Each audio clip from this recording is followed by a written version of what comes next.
Chapter 681. His gaze fell on Qiuvi. Where are the various units? How many of them can we contact? Reporting to the 6th Young Master, the 3 divisions of the Cold Vanguard Division are currently undergoing long-distance training and cannot be contacted for the time being. The Independent Regiment is further away and most of them are infantry.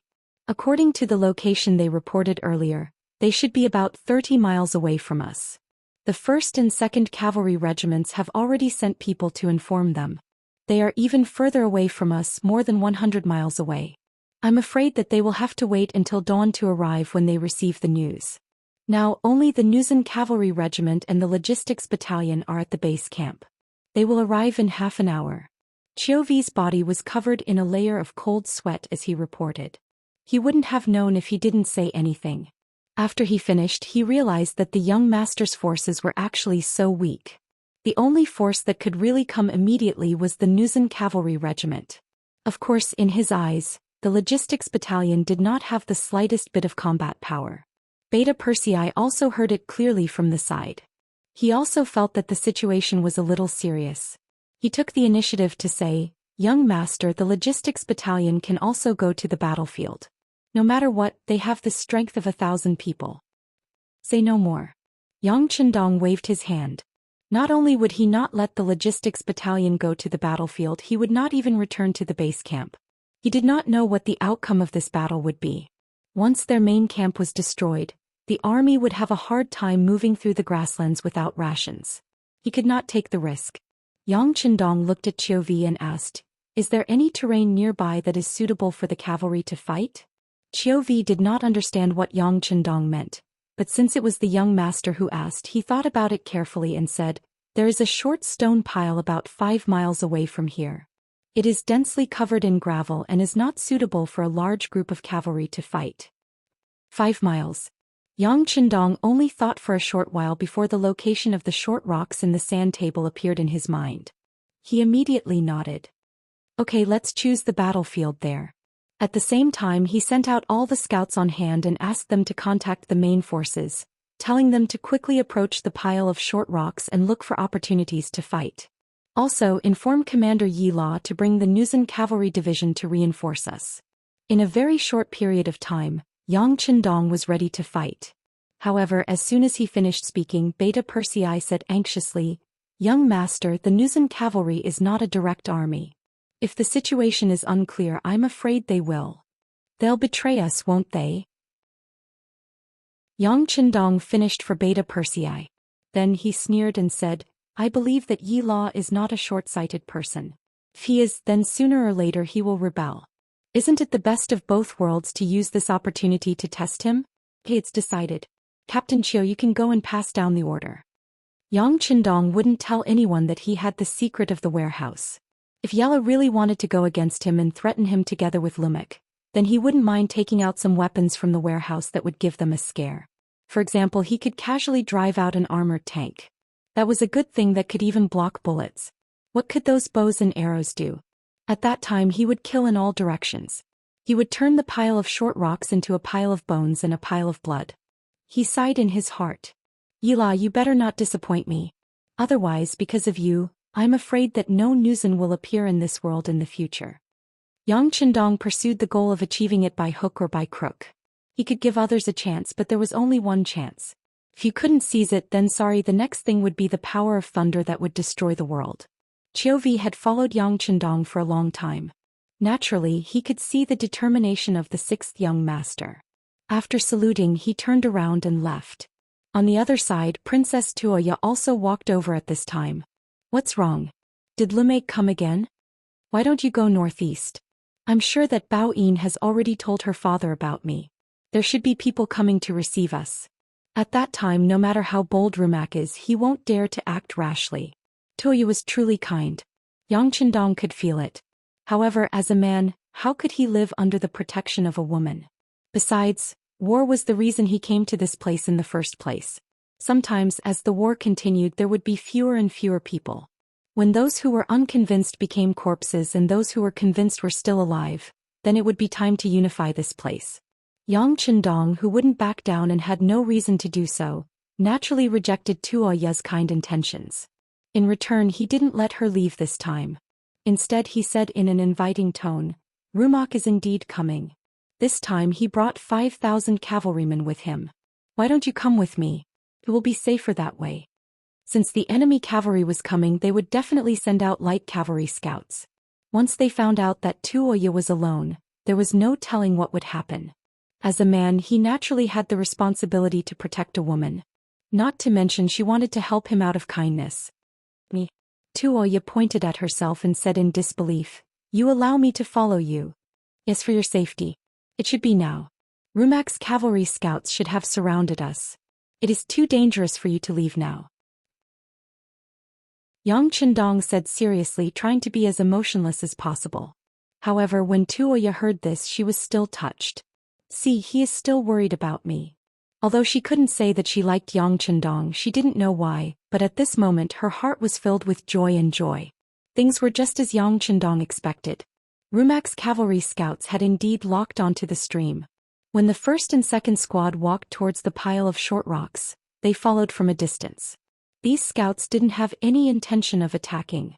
Even when they saw the cavalrymen galloping past them, they didn't make any moves to stop them. Scouts were scouts. Their responsibility was to gather information and lock onto targets. As for the rest, it was naturally left to the combat troops. The pile of short rocks, as its name suggested, was made up of piles of broken rocks. Even after many months, it didn't seem to be very high. The highest point was only about 3 meters high. It didn't give them any advantage of looking down from a high vantage point. Fortunately, Yang Chendong didn't want to look for a high vantage point. He was satisfied as long as there was a place where he could stand and see further. The highest point of the pile of short rocks just happened to meet his requirements. Riding the white dragon horse, Yang Chendong slowly ascended and came to the top of the pile of short stones. Everywhere he looked, there were piles of stones one after another. They were scattered in all directions, dividing the area in front of him into dozens of pieces. This was the place where Yang Chendong asked for a small-scale cavalry battle. Qiuvi had already said that the information from the scouting camp was that the enemy had about 5,000 cavalry. If that was the case, if they were to find an open space, the enemy would be able to kill them in a single charge. There wouldn't be much room to maneuver. "Young master, are we going to stay here for a while?" Beta Persei saw Yang Chendong stop on his white dragon horse and guessed something. "That's right. This young master will stay here for a while. Come, put the flag here. From today onwards, the name of the 5-star army will be known throughout the grasslands." Yang Chendong said with a heroic tone, then pointed to an open space beside him. Hearing this, Beta Persei called for the guard team to take out a bright 5-star flag and put it beside Yang Chendong. The red flag immediately fluttered in the wind, showing off its charm. All the guard team members wore black armor with iron masks and wore Kevlar helmets that didn't fit in to protect the important parts of their heads. Yang Chendong also covered his white dragon horse with a layer of iron armor and changed into the same outfit as the other guard team members. When they stood under the 5-star flag like this, a powerful aura was unknowingly born. It made Princess Tuoya, who was watching all this curiously from the side, feel like she was about to meet the Great Khan. Just as the preparations were in place, a cloud of dust rose from the south of the pile of short rocks, making it impossible to see who was coming and how many people there were. Out of instinct, Tuoya asked with some apprehension, "Is it the cavalry brought by Rumak?" Looking in the direction, Yang Chendong shook his head with a smile. "It shouldn't be them, it's our cavalry." "Your cavalry?" Tuoya was a little surprised after saying this. She was more and more unable to understand the origin of this Yang Dong. She was certain that this was the first time she saw the 5-star flag in front of her. But this curiosity was quickly suppressed. Right in front of them, another cavalry team loomed in the distance. Tuoya, who was riding beside Yang Chendong, had a solemn expression on her face. Although Yang Chendong had already surprised her, the number of cavalry that Rumak brought was obviously too much. Even if there were more than 100 black cavalry, could they turn the situation around? If Yang Chendong was defeated by Rumak as a fellow traveler, she wouldn't have an easy time either. Thinking of this, Tuoya's gaze looked towards the northeast, but there was still no movement there. It made sense when she thought about it. Bao Yin had only left for a short period of time. Her father still needed to gather the cavalry when he received the news. It was impossible for him to rush over so quickly. What was different from Tuoya was that Yang Qindong's expression was normal. He didn't show any fluctuations in his emotions from beginning to end. Until the first cavalry team appeared, a rider jumped out and arrived under the pile of rocks. Nuzan cavalry team leader Yi Wei greets the sixth young master. Chapter 682. Yi La did not kneel as he was not used to saluting.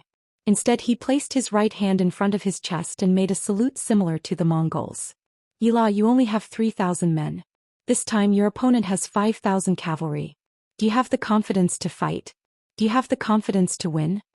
Yang Qindong's bright eyes stared at Yi La. Sixth young master, don't worry. Our Nuzan cavalry will fight to the last moment and do our best. Yi La's expression was firm as if saying, just wait and see what we'll do. Good. Then I will wait for your excellent performance. Yang Qindong said in a heroic voice. In his eyes there was no trace of worry. He also did not say anything to boost morale. It was as though the Nuzan cavalry was his direct subordinates and there was no need to doubt him. Yi La originally thought that Yang Qindong would say something to boost morale. At the very least he should give him some assurance. However, he did not say anything. This made him feel that he was trusted. As he was trusted. When facing a true subordinate there was no need for any promises. They would do their best. Seeing that Yang Qindong had nothing else to say, Yi La turned around and mounted his horse to return to the troops. He looked at Lu Dai and the 3,000 cavalrymen and said loudly, brothers, it's time for us to perform. The sixth young master is looking at us from behind. Our parents and wives in our hometown are also waiting for us to perform meritorious deeds. Right now we only need to do our best to destroy the enemy cavalry and give them a better life. Is everyone confident?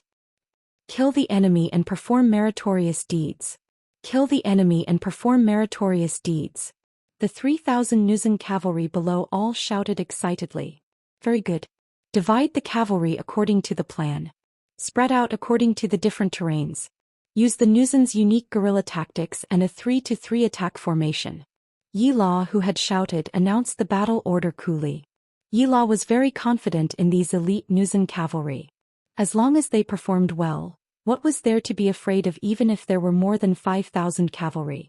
The 3,000 Nuzan cavalrymen that had just gathered dispersed and each of them searched for a suitable battlefield. Atop the pile of rocks, Tuoya said worriedly, Young Master Yang, you only have 3,000 cavalry while the other side has 5,000. Can you win? Definitely. Yang Qindong's firm voice came out from his mouth. His eyes were indifferent as he stood there like a god descending to the mortal world, like a towering mountain. The Nuzan cavalry was making all sorts of preparations before the battle. In the distance, Halaroku and Rumyuk were approaching with their 5,000 cavalrymen. According to the cavalry scouts under his command, Haliruo already knew that the strength of the enemy this time was not weak. They actually had 3,000 cavalrymen. Of course, although they weren't weak, he still didn't put them in his eyes. He had brought the Walla cavalry that he thought was the most powerful. Back then Sha Ming's army was like cutting chickens and vegetables. They had won more than once. Not to mention now that they had the advantage in numbers, there was even less chance of defeat. Rumyuk, your chance to show off has come. I've taken a fancy to these horses and slaves, do you understand? Haliruo's eyes revealed a trace of ruthlessness as he spoke. Young master, don't worry. Rumyuk patted his chest and promised. His thoughts were the same as Haliruo's. His limited vision made him believe that the Walla cavalry was the strongest in the world. As for the previous loss to the 100 or so black cavalry, that was only because the enemy's equipment was too good. That was a special case. Cavalryman, attack with me. Taking out the saber at his waist, he leaned forward and waved it. Under Rumyuk's loud roar, the 5,000 cavalrymen behind him moved. Like dumplings being dropped into a pot, the cavalrymen charged forward one after another. Tens of thousands of horses galloped forward, their shouts shaking the sky. Under the dry weather, bursts of smoke and dust rose up. From afar it looked like a huge sandstorm that wanted to swallow everything. In terms of momentum, the Walla cavalry's performance was still very good. However, because of the terrain, the war horses were unable to gallop on the sharp stones. The originally huge flood had no choice but to split up in the middle and charge towards the small battlefields that the Nuzan cavalry had set up. If it was in a wide area, the cavalry would compete in momentum. The morale of the troops, the number of soldiers, and the bravery of the soldiers would all play a decisive role. Once one side's formation was disrupted and broken, it often meant that the balance of the battle was tipping. It often meant that the battle was about to end. Yang Chendong used the terrain in advance to suppress the Walla cavalry's advantage in numbers. This competition was based on the morale, courage, and martial arts of both sides. Yang Chendong was extremely confident in all of these. He had spent a lot of effort to subdue the Nuzan cavalry. He firmly believed that this time, they would be able to deliver a perfect result. No one knew better than him how the future Nuzan cavalry became slaves and how they replaced the Ming dynasty to establish a new dynasty. In addition, these Nuzan cavalry were equipped with the sharpest sabers. There was no way they would lose. There was no reason for them to lose. The smoke and dust in the sky greatly affected the effect of watching the battle. When the two sides fought, both Yang Chendong and Hero could not see the situation on the battlefield. However, the two of them were not in a hurry. They seemed to be full of confidence in their cavalry. They even firmly believed that the moment the battle ended, the winner would be them. Compared to the calmness of these two people, Tuoya looked as if she had lost her soul. If the Khan sent reinforcements, they would only appear there. But when would they arrive? On the battlefield, the smoke and dust in the sky also affected the knights on both sides. Fortunately, this was not the first time they had fought on the battlefield. As veterans, they knew that being impatient would not solve any problems. Only by believing in the sabers in their hands, believing in the warhorses under them, and killing more enemies would they be able to obtain the final victory. One of the Walla cavalry lost contact with his comrades because of the obstruction, but he did not panic. Instead, he held the saber in his hand and carefully sensed everything around him. While continuing to find his comrades, he was also on guard against the sudden appearance of enemies. Suddenly, there was movement on the right side of his body. Out of instinct, the Walla cavalry raised the saber in his hand. The moment he saw that the other person was not his comrade, he quickly lowered the saber in his hand. Under the powerful force, the saber collided with the saber on the opposite side. Dang! With a crisp but powerful collision, the two of them paused at the same time, and then separated immediately upon contact. Both sides were prepared for this strike, and no one was able to gain any advantage. The two figures crossed each other, turned around, and slashed out again. It was almost the same tactic, the same posture, and the two sabers collided again. Then one of the sabers suddenly broke from the middle. The broken weapon was naturally the saber in the hands of the Vara cavalry. If it was not for the huge impact, perhaps his saber could have held on for a while. But when both sides used their full strength after two clashes, the advantage of weapons was highlighted. The saber actually broke from the middle, and cold sweat instantly emerged from the body of the Walla cavalryman. Although it was June and the weather was very hot, he did not know why he was sweating all over. He did not know why. But since the saber in his hand broke from the middle, the next thing to do was to escape. Otherwise, if both sides swung their sabers, one saber could not reach the enemy's saber, but the enemy's saber could cut him. How could he fight this battle? Fortunately, when the saber hit the second time, the two sides were already facing each other, so it was naturally the best time to escape. The Walla cavalry pressed his legs and urged his horse to rush forward.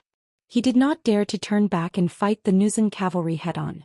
The Vara cavalryman was still lamenting his good luck that he wasn't killed by the enemy due to the disadvantage of his saber. Suddenly, another cavalryman rushed out of the smoke. It was another Nuzan cavalryman. Out of instinct and habit, the cavalryman slashed forward with his saber. However, he had forgotten that the saber in his hand had already been broken in half. Not only did his saber not hit his opponent, it was his opponent's saber that landed on his chest instead. Blood splattered and a warm stream splashed on his face. While the Walla cavalry felt these changes, the strength in his body was quickly drained at this moment. He wanted to say something, for example, if it were not for the broken saber he would not have died. But now his chest was split open and his bones and organs were exposed. No matter how he opened his mouth, he could not make a sound. Plop. With no strength left, the Walla cavalry finally fell from the horse. He looked at the sky with his eyes wide open. Perhaps this moment was a relief for him. This was just one of the many places on the battlefield. In fact, the same scene was happening all the time. Not long after the battle, Countless Walla cavalry died because of the broken saber. They may be good at fighting or they may be good at riding. But how could they defeat the equally powerful Nuzan cavalry with their bare hands? One by one, the Walla cavalrymen were hacked to death and fell from their war horses, causing a cloud of dust to fly into the air. Outside the battlefield, Horror did not know that the scales of victory had tilted to the other side. He was still dreaming of the victory. Chapter 683. Due to their position being higher than the ground, Yang Chendong, Tuoya and the five-starred flag beside them were still clear and dazzling. All of this fell into the eyes of Hala Rual, and he couldn't help but reveal a trace of hatred. A man couldn't tolerate the hatred of killing his father and stealing his wife. Although Tuoya wasn't his woman yet and she hadn't even acknowledged it, Haliruo had long considered her as his woman. Since she was his woman, he could give her away, but he definitely wouldn't allow her to act on her own. Seeing her riding on a horse beside a handsome young man, glancing left and right, and even saying something from time to time, Hararuo was burning with jealousy. He stretched out his hand and pointed forward. Go, send someone up there and kill that man. Snatch that woman for me. Since it was the first battle, Lumake didn't send out all of his cavalry. The enemy only had 3,000 cavalry. He only needed to send out 3,000 cavalry to clinch the victory. As such, he still had 2,000 cavalrymen by his side. Once the young master gave the order, Lumake immediately complied. He pointed at 2 centurions and said, "You two take the men from our main force and capture the person on the short rock. Remember, the man can die but the woman must be brought back alive." Yes. The 2 centurions who were called out replied proudly. 200 men chasing after a few people. In their opinion, General Lunk was being too cautious. Of course, they didn't know about the existence of the Black Cavalry. Otherwise, they wouldn't have thought of courting death. Yes, these 200 Walla cavalry were courting death. Only 200 people dared to have designs on Yang Chendong. Not to mention him personally taking action, just the 100 over Black Knights by his side would be enough to make them doubt their lives. The 2 groups of 200 cavalry didn't charge into the battlefield. Instead, they took a detour to the pile of rocks. With the speed of their war horses, they arrived at the left and right sides of the pile of rocks in less than an incense's time. The 200 cavalry approached with smiles on their faces. Release the arrows. Just when they thought they could reel in their prey, a wave of arrows pierced through the air. Over 100 arrows suddenly appeared from 2 different directions, flying towards the Walla cavalry that was still filled with anticipation. Flying. Caught off guard, the Walla cavalry took out their shields or made all kinds of difficult dodging movements. The arrows flew past them. Most of them dodged and only a few were hit. However, they weren't in critical positions and didn't threaten their lives. Although the arrows didn't kill anyone, they effectively stopped the Walla cavalry's charge. Just when they were cursing and saying that it wasn't a gentleman's action, a large group of cavalry in black armor suddenly appeared on the 2 sides of the pile of rocks. Not only were they wrapped in black armor, but they also had black masks on their faces. Even the war horses under them were equipped with iron armor. They were armed to the teeth. Looking at the cavalry in black with a green helmet, the 200 cavalrymen couldn't help but be startled. This was the first time they had seen such an enemy. Silence, no sound, only the sound of the horses' hooves moving forward. The sound was like a drum that smashed into the hearts of every Walla cavalry, and the horror on their faces became more and more intense. At this time, the rhythm of the battlefield was completely taken over by the Black Cavalry. The hard training of the guards was effective at this time. The silent battle cry spread out endless murderous aura and shrouded the 200 Walla cavalry. Gulp. A centurion of the Walla unconsciously swallowed a mouthful of saliva, then nervously wiped the sweat dripping from his forehead, and said in a trembling voice, "Fight with me." Only the heavens knew how much effort it took for him to say those words. Fortunately, he still managed to say them in the end. He didn't know why, but after saying this he felt his mind relax as if he had just completed a very difficult task. The other Walla cavalry also let out a sigh of relief at this moment. Then one by one they gathered their courage, raised their sabers and reappeared with the murderous aura from before. The 100 Black Cavalry were already ready at this moment. Almost at the same time when the order to fight with me sounded, they spurred their horses forward and charged towards the 200 Walla cavalry. The sharp saber was raised high and then with an unstoppable momentum, it fell from the sky and chopped down on the bodies of the Walla cavalry that were charging towards them. The Black Knights did not need to defend and only needed to attack. They swung their sabers at the bodies of the Walla cavalrymen, allowing the other party to slash at their bodies, turning a deaf ear to it. The two sides crossed each other, but there was no sound of sabers clashing like usual. There was only the sound of sabers slashing on the black armor, and the sound of sabers slashing on the body. After passing by each other, the two sides turned back and faced each other again.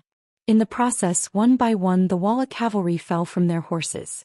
The sabers were so sharp that some of the Walla cavalry had already been cut off by the sabers, but the blood didn't have time to flow out, and they still had the opportunity to turn their horses around. However, death was death. Half of the 200 cavalrymen had died in battle just because they made one extra move. They originally looked like they had the advantage in numbers, but at this moment they were reduced by a lot. This scene made the surviving Walla cavalry tremble uncontrollably. There was no lack of desperados among them and they were not afraid of death. But the way they died was still too strange. It was so strange that it made them feel cold, and they were at a loss of what to do and they couldn't see any hope. There was still no sound, and the hundreds of black cavalry launched a second charge as if they had discussed it beforehand. Facing the oncoming black cavalry, there was no change in their expressions. The Walla cavalry was no longer as arrogant as before. On the contrary, a few of the more timid ones turned around and fled. They could see that there was no chance of winning against such an opponent. If they continued to stay, they would only be courting death. The Walla cavalry that turned around and fled was like a plague, and when it spread to the other Walla cavalry, they also turned their horses around and wanted to leave. It was just a head-on confrontation, but the morale of the opposing army was completely disintegrated at this moment. It had to be said that the black cavalry was too strong. In the face of the black cavalry's charge, the Walla cavalry that was one step behind had no way to escape.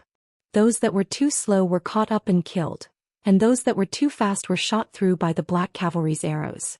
They fell on the road of escape. The 200 cavalrymen came with an aggressive aura, but when they really fought they couldn't even withstand a single blow.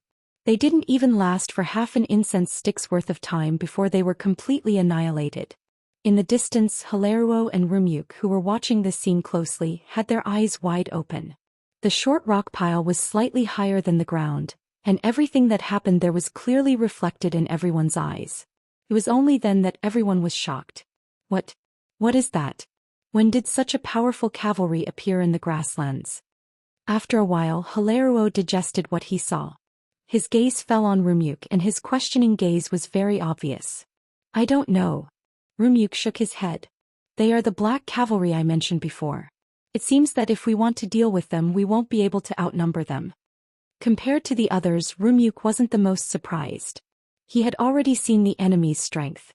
However, the efficiency with which the Black Knights had killed the man had exceeded his expectations. That's right. With this reminder, Hilaruo wasn't angry. Instead, he was happy. These black cavalry have almost no openings, but wearing such heavy armor is bound to consume a lot of energy. As long as we can delay them, we can win through attrition. At that time, the armor will be ours. The more Hilaruo spoke, the more excited he became. Without waiting for Rumyuk to give any orders, he turned around and called out several names. The few of you take 1,000 cavalry with you. Remember, these black cavalry's heavy armor is impenetrable. As long as you continue to exhaust their strength, you will definitely be able to defeat them. After witnessing the scene just now, no one wanted to face the black cavalry. However, this was an order from Hilaruo and no one dared to disobey. The centurions who were called out could only grimace and agree. Soon after, they split up into several groups and charged toward the pile of short rocks. On the pile of rocks, the black cavalry's performance was so outstanding, and they were so close to the enemy that it was an eye-opener for Tuoya. Hey young Master Yang, these black cavalry subordinates of yours are really too powerful. How about we make a deal? If you sell these black cavalry to us, I will definitely ask Father to give you a satisfactory price. Buy armor? I don't lack money. Yang Qindong shook his head and smiled. What kind of joke was this? When it came to earning money, who could compare to the Beyond Heaven Trading Company? Meanwhile, the owner behind the scenes of this trading company was himself. Everything that was sold there was made by Crimson City under his guidance. Comparing the amount of silver and the speed at which he earned money, he did not fear anyone. Don't be so quick to refuse, we're really sincere. Tuoya had become accustomed to Yang Qindong's arrogance. This person seemed to be unmoved in the face of any kind of temptation, but it was this kind of performance that had a unique charm that Tuoya liked very much.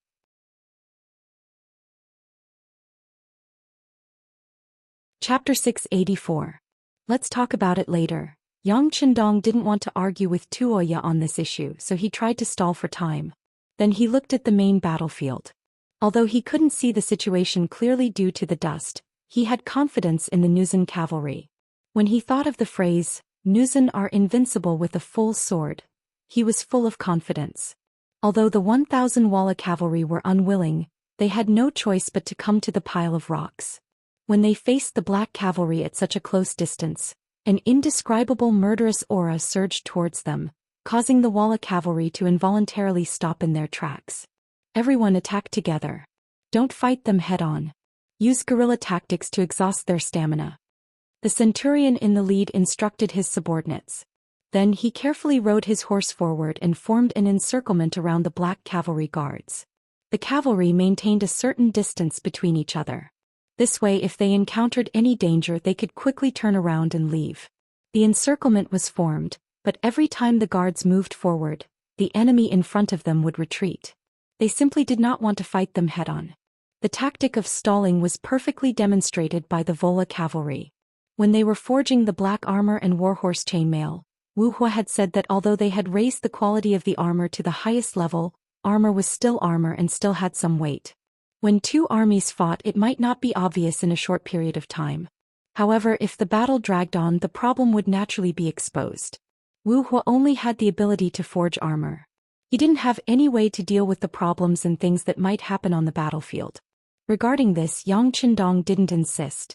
Instead, he called Qiu Vi and Dao Shao over and told them how to solve the problem. 1. Alternate resting. This meant that if the enemy was too far away and wanted to use a war of attrition to deal with them, then half of the members would rest and the other half would be on guard. This way they would have enough energy and stamina to kill the enemy on the battlefield. 2. Attack with arrows. If the enemy was too close and wanted to exhaust them by surrounding them, then use arrows to counterattack and cause chaos in the enemy's formation, forcing them to flee. 3. Musket fire. If the enemy's encirclement was set up far away, about 1 li away, then they would not be able to rest at ease, and if the range of the arrows was too far, then they would use their muskets to counterattack, killing the enemy when they least expect it and killing the enemy when they are helpless. To sum it up, the safety of the team members was their top priority. As for whether the appearance of the flintlock would allow others to guess their identities, they couldn't do so much in a situation where their lives were threatened. Yang Qindong's plan was very comprehensive, taking into account the distance and any possible situation. Therefore, when they saw that the other party was only surrounding them without attacking, no matter if it was Chou Wu, Dao Shao, or the other guards, they did not feel frustrated at all.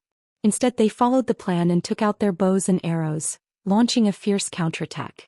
The Walla cavalry was less than 100 meters away from the black cavalry, which was the best range for arrows. When arrows were taken out from the quiver, they pierced through the air and greeted the Walla cavalry, and a one-sided massacre began. At such a close distance and with the strict archery training, the black cavalry could not say that they were always accurate, but at least 30% of their arrows hit their opponents.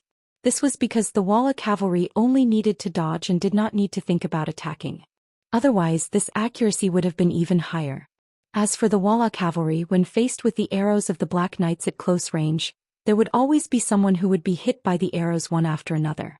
Some of them would be killed by the arrows and fall from their horses. If they were injured, they would lie on their horses and lose their ability to fight. The feeling of being a live target was naturally not good. The Vola cavalrymen also began to retaliate with their bows and arrows. Unfortunately, their arrows were very accurate, but regardless of whether they hit a person or a horse, they only left a white mark before falling back to the ground. They didn't cause any damage at all. This was not an exchange of arrows, it was a massacre. With no choice, the Walla cavalry could only retreat and get out of the effective range of the arrows. Charge!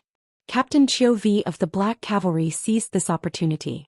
When the Walla cavalry formation was in chaos and retreated, he suddenly launched a counterattack and caught the Walla cavalry off guard. In the process, hundreds of knights died under the sharp sabers of the Black Cavalry. The initiative was completely in the hands of the Black Cavalry. Although the Walla cavalry had the advantage in numbers, it was difficult for them to say anything. They could only follow from afar and did not dare to get closer. Taking advantage of the gap, half of the Black Cavalry jumped off their horses to reduce the weight of their comrades and try to recover as much energy as possible. In the eyes of the Walla cavalry, this action of the Black Cavalry was seen as an opportunity, and they took the opportunity to launch 2 attacks.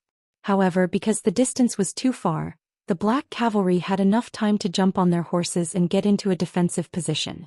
Not only that, they took advantage of the fact that their opponents could not immediately move away and launched 2 counterattacks, killing hundreds of their opponents. After 2 attacks and many corpses, the Walla cavalry became smarter. They only surrounded the Black Cavalry from afar and allowed them to rest. They did not take another step forward. Haliro watched helplessly as the cavalry he sent out was unable to do anything to the Black Knights. He wanted to scold these people for being cowards, but considering that they had already lost more than 40% of their men, continuing to fight would only bring disgrace upon themselves. Thus he gave up on ordering the cavalry to continue attacking. Instead he set his sights on the main battlefield. In his mind, as long as he achieved victory on the main battlefield, he would be able to use the advantage of numbers to charge towards the pile of rocks. At that time the hundreds of Black Knights would definitely be in his hands. The sun had already set and the sky was gradually turning dark. The dust on the main battlefield did not fly as high as it did at the beginning. The dust did not rise, which meant that the main battlefield had already reached a conclusion. At this moment both Yang Qindong and Har were doing their best to keep an eye on the battlefield. Victory or defeat on the main battlefield was very likely to affect the victory or defeat of the other side. Follow me and kill. Just as everyone was looking at the main battlefield expectantly and waiting for the result, a cavalry suddenly appeared from the south side of the battlefield. Because of the darkness, it was impossible to see how many people there were. However, judging from the battle cries, it was not a small number. Are these the enemy's reinforcements? Har stood on his horse and listened attentively. His expression was not good. He relied on the strength and numbers of the Walla cavalry. He did not know the result of the battle, but his advantage in numbers was getting smaller and smaller. I don't know. Lumak shook his head. He really did not know who these people were. Speaking of which, this was the first time he had seen Yang Qindong. It was also the first time he had heard of the 5-star army. In the past, the 5-star army had come to the grasslands, but they had only come in a hurry and left in a hurry. When Windchaser discovered that his forces were not enough to face any opponents on the grasslands, he tactfully retreated and stayed in the Nuergon Dusi region to recruit soldiers. As a result, the name of the 5-star army was rarely known on the grasslands. Lumak's reply made Har feel a bit disappointed. However, since the enemy's reinforcements had appeared, he could not ignore them. Go. I'll give you 500 people. Go and stop them. Before victory or defeat is decided on the main battlefield, you absolutely cannot let these people charge in. Har originally had 2,000 people by his side. Just the short stone pile alone sent out 1,200 people. Right now he only had 800 people. Giving Lumak 500 people was already the most he could do. Yes. Lumak cupped his fists and replied, appearing full of confidence. In reality, leading Walla's elite cavalry, he also had this kind of confidence. As long as it wasn't an impenetrable existence like the Black Cavalry, even if the enemy's military strength was greater than his, he really did not need to fear anyone. Lumak was extremely confident, but he did not know who his opponent was this time. Because the sky had already darkened, even Yang Qindong on the short stone pile did not know who the first batch of reinforcements were. Tiger's Mane, publicly recognized as the person closest to Yang Qindong, as well as the person who followed the 6th young master the earliest, became the first batch of reinforcements to arrive. Ever since Yang Qindong appointed him as the commander of the independent regiment, Tiger's Mane had put all of his energy into it. 10 infantry battalions, 6 cavalry battalions. Just as the personnel were formed, they were fiercely trained by him.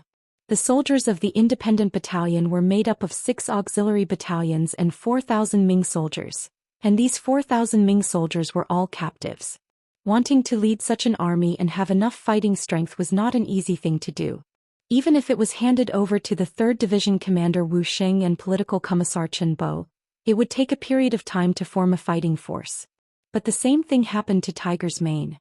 He was the confidant of the 6th young master, and his superiority was reflected. Relying on his iron relationship with the Logistics Battalion Commander Beta Persei, he took out large amounts of silver, meat, cigarettes, wine and other things, and distributed them as rewards to the soldiers below. Cigarettes, the first thing that appeared in this world, actually became the favorite of the soldiers in a very short period of time. It was as if they smoked when they were free or after eating and drinking. It was very satisfying, like they were immortals. Not to mention silver, wine and meat were freely provided. Under the stimulation of these things, the captives of the Ming army revealed the fierce side in their bones. In order to obtain more rewards, everyone held back their energy and worked hard to perform in the training field. Under the competition, the fighting strength of the independent regiment was rapidly increasing.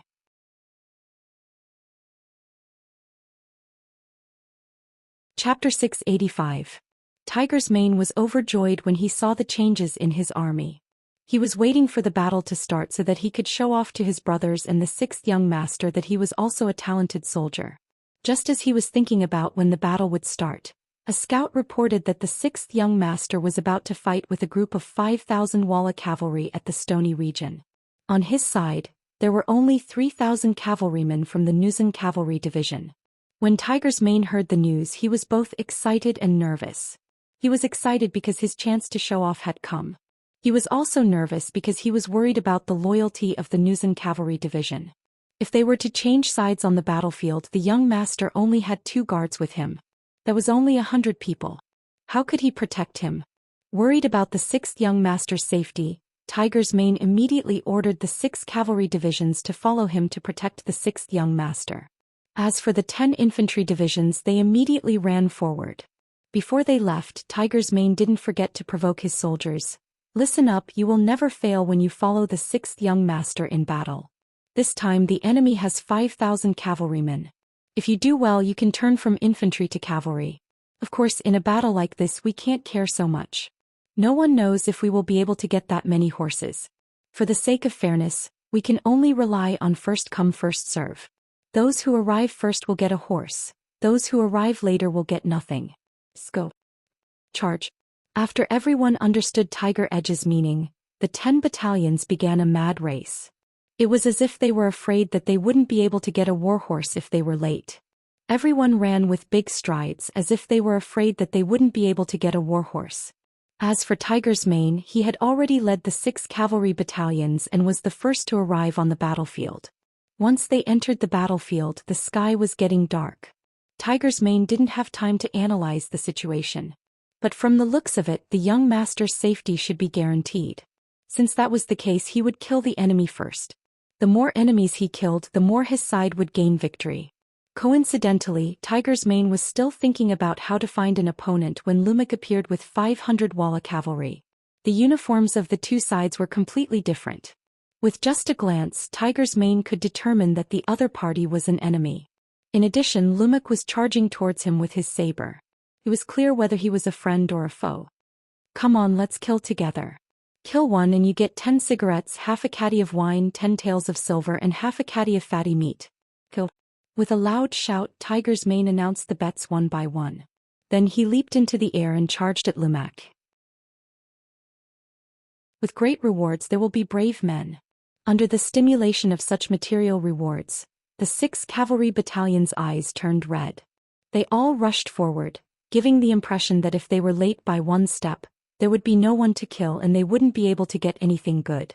They charged towards the battlefield like wild beasts. Tiger's Mane, who was wearing a black cape, was like the tip of an arrow. He was the first to arrive in front of the Walla army cavalry. With a wave of his saber he met his opponent head-on. Ding! After a crisp and clear sound of collision, the 2 figures passed by each other.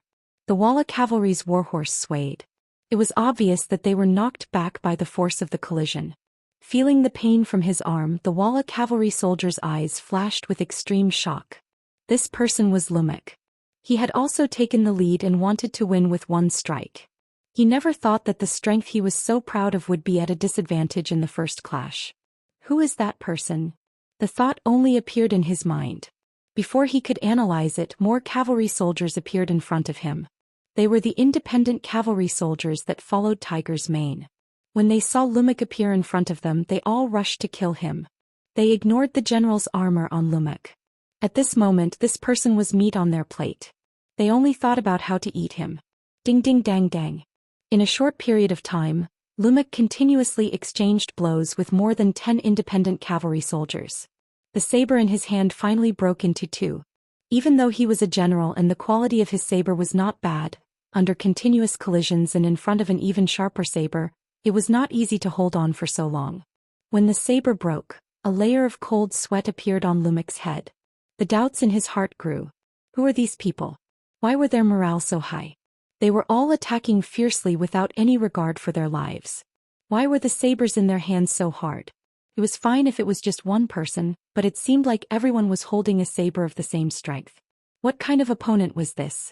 Why had he never heard of them before? Lumuk's heart chilled. He threw away the broken saber in his hand and took out a brand new one.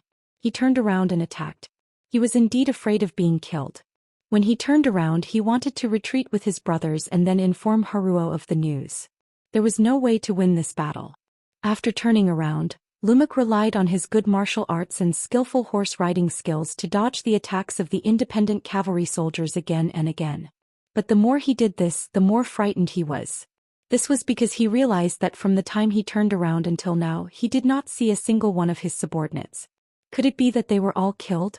Or had they escaped? Impossible. How long has it been? His subordinates are all experienced elites. They can't all be killed. They must have escaped. He thought firmly in his heart, or rather he comforted himself. Finally, Lumuk discovered an extremely serious problem. He was completely surrounded. There were enemies everywhere and he couldn't escape. Whether Lumuk was willing to believe it or not, the 500 cavalry soldiers he brought with him were all killed by the independent cavalry soldiers. They originally had the advantage of numbers. 2,000 against 500. In addition, under the stimulation of the Tiger's Mane, the morale of the soldiers was at its peak. Everyone wanted to achieve military merits. Everyone used all their strength. Under such momentum, the 500 Walla cavalry soldiers were like small boats in the sea. They were quickly swallowed up. Even so, there were still many independent cavalry soldiers who did not have the chance to kill anyone. Thinking that so many military merits and rewards were about to leave them, they all cursed angrily. Who the F***ck is so fast? So cheap. Will it kill you to leave me an opponent? Who said it wasn't? In the blink of an eye, there is no living opponent. Even if you want to snatch military merits, you don't have to be so fast. I still want to eat meat, drink wine and smoke. Hey, there is still one alive here. No one fight with me. This is mine. Bullshit, I've had my eyes on him for a long time. This person's life is mine. No, it's mine. It belongs to whoever kills him. Go. Battle cries and angry shouts rose and fell one after another. When Rumk heard these voices, he was shocked and started to hate himself. Why did he only know Chinese? If he didn't, he wouldn't be so shocked. Rumk thought to himself, why did I know Chinese? If I didn't, I wouldn't be so shocked. Of course, now was not the time to think about this. The most important thing was how to face hundreds and thousands of cavalry soldiers. However, was it possible for him to fight against 100 or even 1,000 people by himself? On the main battlefield, the smoke and dust became smaller and smaller. Finally, when the sky was completely dark, the dust on the battlefield dispersed, and the result of the battle was finally revealed. The ground was littered with corpses and lonely warhorses. A night breeze blew past, bringing with it the smell of blood. 3,000 against 3,000. After more than 2 hours of life and death battle, less than half of the 6,000 people were left. However, upon closer inspection, these half of them were dressed in the same uniform. Their fatigued but excited bodies were wrapped in green battle suits. They were the warriors of the Nuzan Cavalry Division. After a bloody battle of 3,000 people, the remaining 2,500 people were all members of the Nuzan Cavalry Regiment. Although many of them were injured, they were still standing on their horses, which proved that they were the victors. After experiencing such a bloody battle, as long as their bodies recovered, there would be an additional layer of iron-blooded aura around them. After experiencing a life-and-death battle, they would also have some personal insights. They would have more skills to survive and a chance to survive in the future battle. We won. Yila looked left and right. Although his vision was limited due to the darkness, he still couldn't help but shout out in excitement when he saw that all he could see were his own people. Following this shout, there were more responses from the surrounding people. We won, we won. Standing on a pile of rocks, Yang Qindong saw this scene and couldn't help but relax, a hint of a smile on his lips. Although this situation was within his expectations, the loss of less than 500 people in exchange for the loss of 3,000 cavalry was still delightful. We really won. Your soldiers are this strong? Tuo Ya's beautiful eyes widened once more, and when she looked at Yang Qindong, there were a few stars in her eyes. Although Yang Qindong did not make a move in this battle, his identity as the commander had been confirmed without a doubt. To possess such strength at such a young age, it was not an exaggeration to call him a hero. Every girl had a dream of becoming a hero. At this moment, Yang Qindong, who was already very handsome, had an even higher image in Tuo Ya's heart. Hilario's face was ashen. He had never expected such a result and could not accept it.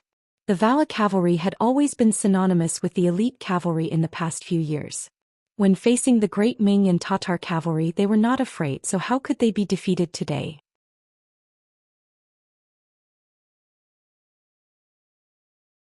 Chapter 686.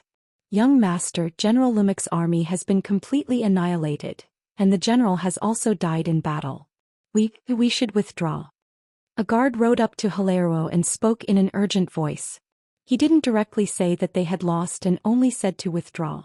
This was already giving Hilario a lot of face. Although the young master couldn't figure out the reason, his desire to live still prevailed. We will withdraw now. Withdraw. Young master, should we inform the others to retreat as well? Another bodyguard seemed to have suddenly thought of something as he asked. No need. Let them stay and block the enemy. The rest of us will withdraw. Hilario had completely calmed down. It was precisely because of this that he said this. From this point alone, it could be seen that he was a ruthless person who would do anything to achieve his goals. Under the cover of darkness, the chaos on the battlefield and the lag in information, Hilario escaped without a word. What he left behind were the corpses of nearly 5,000 cavalry, including Lumek and the captives. Hilario made a very smart choice and left with less than 10 guards, so no one discovered his tracks. It wasn't until the battlefield was cleaned that they discovered that his corpse was nowhere to be found. But this wasn't important. What was important was that they had won this battle. The Jurchen cavalry had used their own strength to prove their ability and obtained Yang Qindong's attention. It was already late at night and the short stone pile was still brightly lit with torches. After the battle, the Jurchen cavalry were still cleaning up the battlefield. Fortunately, Tiger's Mane arrived in time with the 6 cavalry battalions of the Independent Regiment, greatly increasing the speed of the cleanup. The 5-starred flag was still there as before, unfurling in the wind. Beta Persei had already prepared a military tent for him to rest in. More than usual, he had prepared an extra tent for Princess Tuo Ya. This time Tuo Ya didn't escape. When the battle wasn't over, she even pulled out her saber as if she wanted to charge down with Yang Qindong. Her image as a heroine won the basic respect of everyone. It was late at night and Yang Qindong hadn't gone to bed yet. He called Tiger's Mane, Yi La Lu Dai, and the others over for an impromptu military meeting. Looking at Tiger's Mane and Yella, Yang Qindong's words of encouragement rang out. The Nuzan cavalry performed very well in this battle. You will be rewarded handsomely and your contributions will be doubled. You will have the first pick of the captives to make up for the losses in this battle. After daybreak, collect the bodies of the martyrs and hold a memorial service. The Independent Regiment is worthy of praise for their timely rescue. The extra war horses will be used as a reward to gradually develop all of the infantry into cavalry. Thank you, young master. Thank you, 6th young master. Tiger's Mane, Yella, Lu Dai, and the others were all overjoyed. Although they had also lost people in this battle, especially the Nuzan cavalry who had lost close to 500 people, how could there be no deaths in a war? For the sake of Jurchen's future, this sacrifice was worth it. After the meeting, most of them didn't rest. Instead, they continued to clean up the battlefield. They dug several huge pits to bury the dead. This was also a form of respect for their opponents. Otherwise, in such an environment, the corpses of the dead soldiers would end up in the crows' hands. Summer nights were always very short. At around 3 o'clock, the sky had already begun to brighten. The field of vision was vast, and the speed of cleaning up the battlefield became even faster. After burying the dead, Yella and Lu Dai also selected 500 elite soldiers from the captives. As long as they trained a little, they would be able to make up for the losses in the previous battle. Tiger's Mane counted the number of war horses. There were more than 4,000 of them. When the 10 infantry battalions arrived, all of them could be turned into cavalry. The cavalry and horses were like brothers. It was precisely because of this special relationship that when the cavalry charged, very few people would take the initiative to hurt the horses.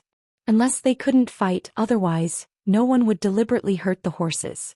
In this way, it was convenient for the 5-star regiment and helped the independent regiment. When the sky was completely bright, breakfast was already ready. Smoke rose in spirals from the kitchen and the aroma of meat floated everywhere. Tuoya also woke up from her sleep in the tent. She looked at the 5-star army with a curious expression on her face. Breakfast was ready, but the 5-star army didn't satisfy their appetite. Instead, they gathered together and held a memorial service for the dead soldiers under the leadership of Yang Chendong. Their achievements were read out loud. Even the names of the people were read out by Yang Chendong. Many of the Nuzan cavalry cried at the scene. Obviously, after this memorial service, they were moved by Yang Chendong's actions and became more united. After killing a few Walla prisoners who refused to surrender to comfort the souls of the dead soldiers in heaven, breakfast began. Although the food was not as warm as before, none of the soldiers said anything about it. The memorial service still lingered in their minds for a long time. Some of them even thought that if they died in battle, their names would be read out by the 6th young master in front of everyone. Perhaps that would be the proudest moment of their lives. 7 a.m. The sun hung high in the sky. Anyone who knew about the weather knew that today was going to be another sunny day. At this time, a large number of cavalry suddenly appeared from the northeast direction of the short rock pile. A large number of cavalry appeared in the northeast direction. Everyone get on your horses and get into formation. After the scouts at the front reported the news, the 5-star army became lively. No matter if it was the Nuzan cavalry or the soldiers of the independent regiment, no one felt afraid at this moment. Instead, they all revealed a firm fighting spirit. Perhaps people would die in war, but for some people wasn't it a chance to show off? Tuoya stood at the highest point of the short rock pile and looked from afar. When she finally saw the enemy's flag, she jumped up like a little girl. It's the Mongol army of the Gobi Desert. It's the Mongol army of the Gobi Desert. Everyone, don't be nervous. They're on our side. The 5-star army didn't seem to hear them. Everyone's eyes were still filled with determination and killing intent. Report. A large number of infantry appeared in the east. It should be the independent regiment's infantry. The scout reported another piece of news. Yang Chendong, who was riding on the white dragon horse, smiled. Let Tiger's Mane bring them here. Commander Yen, come here. Yang Chendong pointed at Yen Da, the company commander of the reconnaissance battalion who came to report the news. While the latter looked excited, Yang Chendong called him to his side and whispered something to him. Then he nodded repeatedly and spurred his horse away. Soon he disappeared without a trace. Tuoya didn't look at what Yang Chendong was doing. After seeing the 5-star army's strong fighting spirit, she was still full of fighting spirit even though she didn't have much rest last night. She left on her horse and went straight to meet the Mongol army of the Gobi Desert. After seeing the 5-star army's fighting strength, she didn't want her own army to be enemies with them. That wouldn't be a good thing. As soon as Tuoya left, Beta Persei came to Yang Chendong. Young master, Princess Tuoya still has a good impression of you. You might be a family in the future. Do you want me to tell the brothers to relax? Don't be so tense. You're acting like enemies. How can we be a family? Beta Persei, I think your skin is tight recently. It seems that the burden I gave you isn't heavy enough. How about this? After you go back this time, train the logistics camp well. The standard will be based on the results of the 3rd-class army assessment. Yang Chendong said with a smile that wasn't a smile. No, young master, I'm talking too much. I didn't say anything. Beta Persei kept waving his hands and immediately admitted defeat. How could he not know what the logistics camp was like? They were all old and weak Biming captives. Some of their bodies could be described as thin as a match. It was a miracle that they could live until now. How could they be trained to the level of a third-class army? Even a fourth-class army would barely touch the boundary. Beta Persei admitted defeat. Yang Qindong didn't want to pursue him. Instead, he looked at the approaching Gobi Desert Mongol army and said, "Remember, in this world benefits are always as big as the sky. With enough benefits, enemies can become friends and friends can become enemies. This requires us to be vigilant at all times. We can't make the mistake of underestimating the enemy because of taking things for granted. If that happens, we'll be the sinners of the army." Beta Persei nodded thoughtfully as he listened. Only Yang Qindong knew that the five-star army could be considered as a lone army on the prairie. Any force here could become a friend or an enemy. Once a step was wrong, it could lead to eternal damnation. As the commander of an army, he must be careful. Tuoya rode a horse to meet the approaching Gobi Desert Mongol army. In the leading position of the army, she saw a middle-aged man in his 50s. A woman's voice of joy sounded first. "Father, why are you here?" "Tuoya." When the middle-aged man saw that the person coming from afar was his only daughter, his frosty face finally changed and a smile appeared on his face. When the father and daughter reunited, Sudor Khan looked at his daughter and found that she didn't change at all. When he found that there wasn't a single wound on her body, the smile on his face slowly disappeared. Bao Yin came back and said that Hororo, that bastard toad who wants to eat swan meat, brought a lot of cavalry to threaten you. Since you're fine now, where is he? Don't be afraid, although father came in a hurry this time, I also brought 20,000 cavalry. Sud's bloodline was a branch of the Golden family. Although it couldn't be said to be completely orthodox, there was a natural nobility in the bloodline. People like him were prideful. Once someone like him decided to do something, he would have a lot of charisma. Being able to gather 20,000 cavalry in such a short time was enough to show his ability.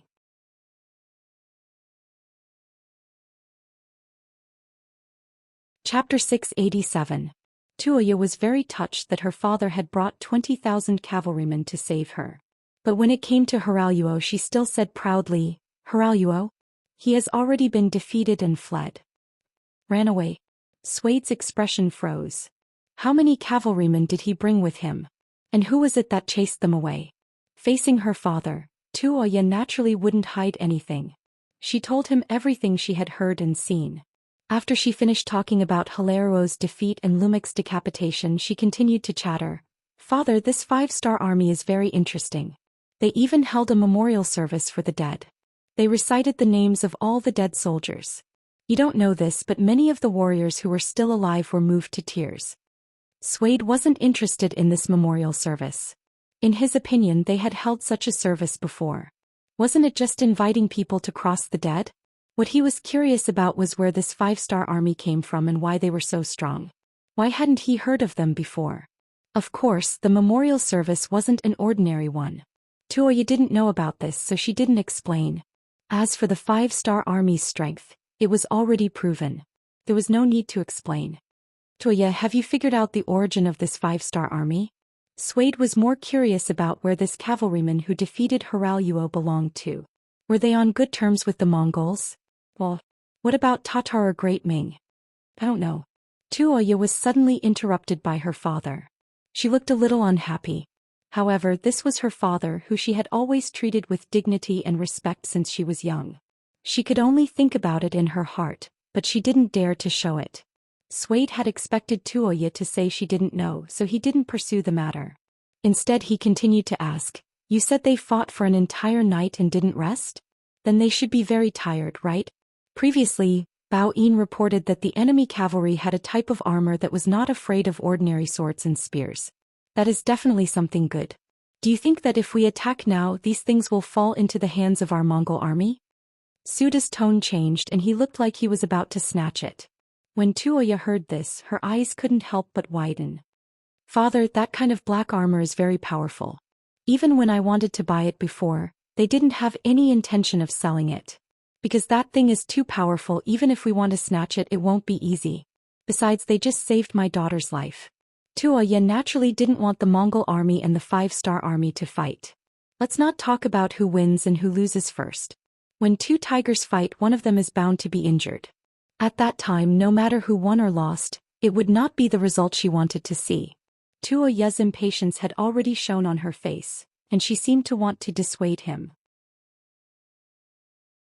However, Suda had already opened his mouth. Let's see. We want to buy it, but they won't sell it. Then we can only snatch it. As for battle strength, don't you have confidence in our Mongol army?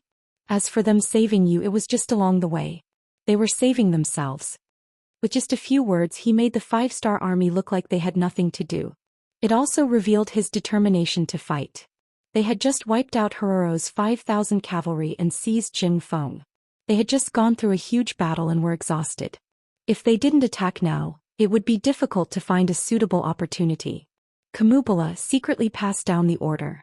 When I give the order, the entire army will charge. Since he had made the decision, Suda naturally wouldn't be disturbed by others. He gave the order in front of Zhou Xian. Kamubala, translated from Chinese, meant white tiger. This person was indeed the bravest general by Suda's side. Knowing that there was a battle to fight, he immediately agreed with a face full of excitement. He turned around and let his personal guard pass the message. Father, you can't. Zhou Yi's eyes were filled with shock. She knew the battle strength of the five-star army. She also knew how powerful those black cavalry guards were. Although they had just gone through a huge battle, she felt that when facing Heruro's 5,000 cavalry, the five-star army didn't use their full strength. At least that young Master Yang didn't show any signs of worry. When she thought of that young face and his casual attitude towards everything, Zhou Xian didn't know why, but she felt a wave of uncertainty in her heart. Bao Yin, take the princess away. If she shouts again, seal her mouth.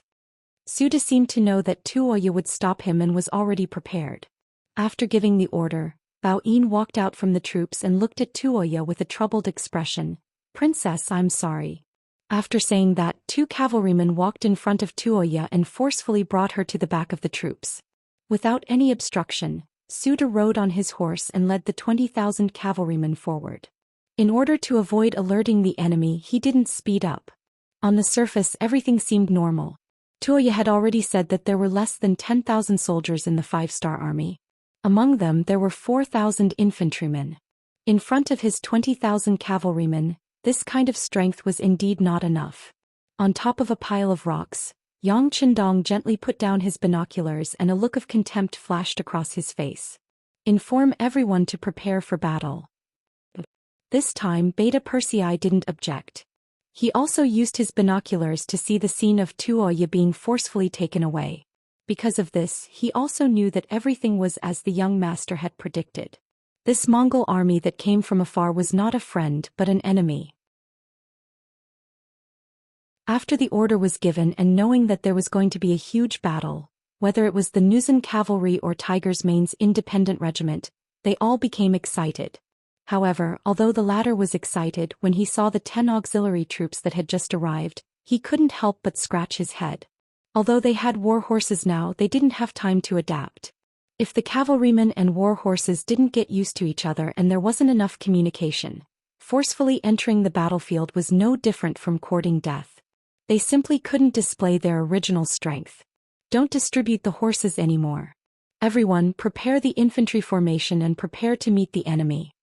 Tiger's Mane indeed gave the order. On the battlefield, cavalry wasn't necessarily stronger than infantrymen. Although this was the case in theory, it was best to choose the one that was suitable for oneself. Reluctantly giving up on the horses that were about to be theirs, the 10 battalions, a total of 4,000 soldiers of the independent regiment, began to form into battle formations. Each of them held spears that were specially designed to deal with cavalry, forming a square formation as they searched for a suitable place for them to fight. Yang Qindong still chose to fight at the short pile of rocks. He was indeed thankful for this kind of terrain. If it was a wide area, the enemy's 20,000 cavalrymen would be able to charge back and forth and break the formation of the five-star army. At that time, even if they could obtain the final victory, who knew what kind of heavy price they would have to pay because of it? Of course, although the terrain was suitable, the opportunity was not within Yang Qindong's expectations. They just came out to take a short break and wanted to find a quiet place to rest for half a day. However, they did end up in a huge battle. The 5-star army that had just gone through a battle and hadn't had a good rest, obviously hadn't fully recovered their strength. For the same reason, the Mongol army from Gobi also came from afar and didn't have a good rest after a night of rushing. In this comparison, it was a draw and no one would have a big advantage. The 20,000 Mongol cavalry were still slowly closing in. They were not in a rush and were approaching from afar. The distance between the two sides quickly shortened from 3 li to 2 li. When they were half a li away, Beta Persei was already in front of the Mongol army. My young master said that in front of us is our area.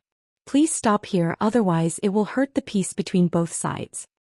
Beta Persei rode on his horse and said with a loud voice. He had a loud voice to begin with, and without any restraint, his voice traveled far and wide. At least at this moment, the armies on both sides could hear him clearly. The 5-star army actually discovered his army's intentions in time. This was somewhat out of head suitor's expectations. He didn't know that Yang Chendong and the others were watching his every move with binoculars. He also didn't know that Yang Chendong, who had undergone lip-reading training, had already seen through every word he said. But this was no longer important. Since the other side was about to shed all pretense of cordiality, what was there to hesitate about? Head suitor looked at Beta Persei and said, "This place has been our Mongol territory since ancient times. You Han people have already crossed the line by appearing here. What reason do you have for us to stop? Seems that your 5-star army is too arrogant. Do you really think that you are invincible just because you defeated the incompetent Halal? What a joke." After a burst of laughter, head suitor looked at Beta Persei again. His eyes were filled with killing intent. "And you actually dare to stand in front of this Khan? Do you know that you are playing with fire by doing this? Now that we are so close, I can capture you with a wave of my hand. Where do you think you are going to run?" Head suitor's face was filled with anger and hatred as he spoke. Once upon a time, the Mongols were so mighty. Their ancestors had crossed the Eurasian continent, and no matter where they went, they had no opponents. It was because of the appearance of the great Ming dynasty that their legend of invincibility was broken. Emperor Zhou Di of the Ming dynasty personally led the army to attack the Mongols 5 times and suppress their former glory. Just based on this, he had no reason to be nice to the Han people. Perhaps in head suitor's heart, he had already classified the 5-star army as the Ming dynasty's army.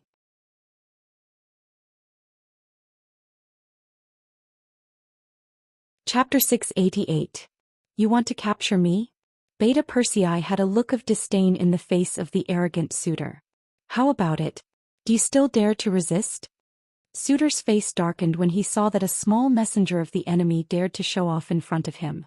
He was furious. Resist? This time it was Beta Persei's turn to laugh.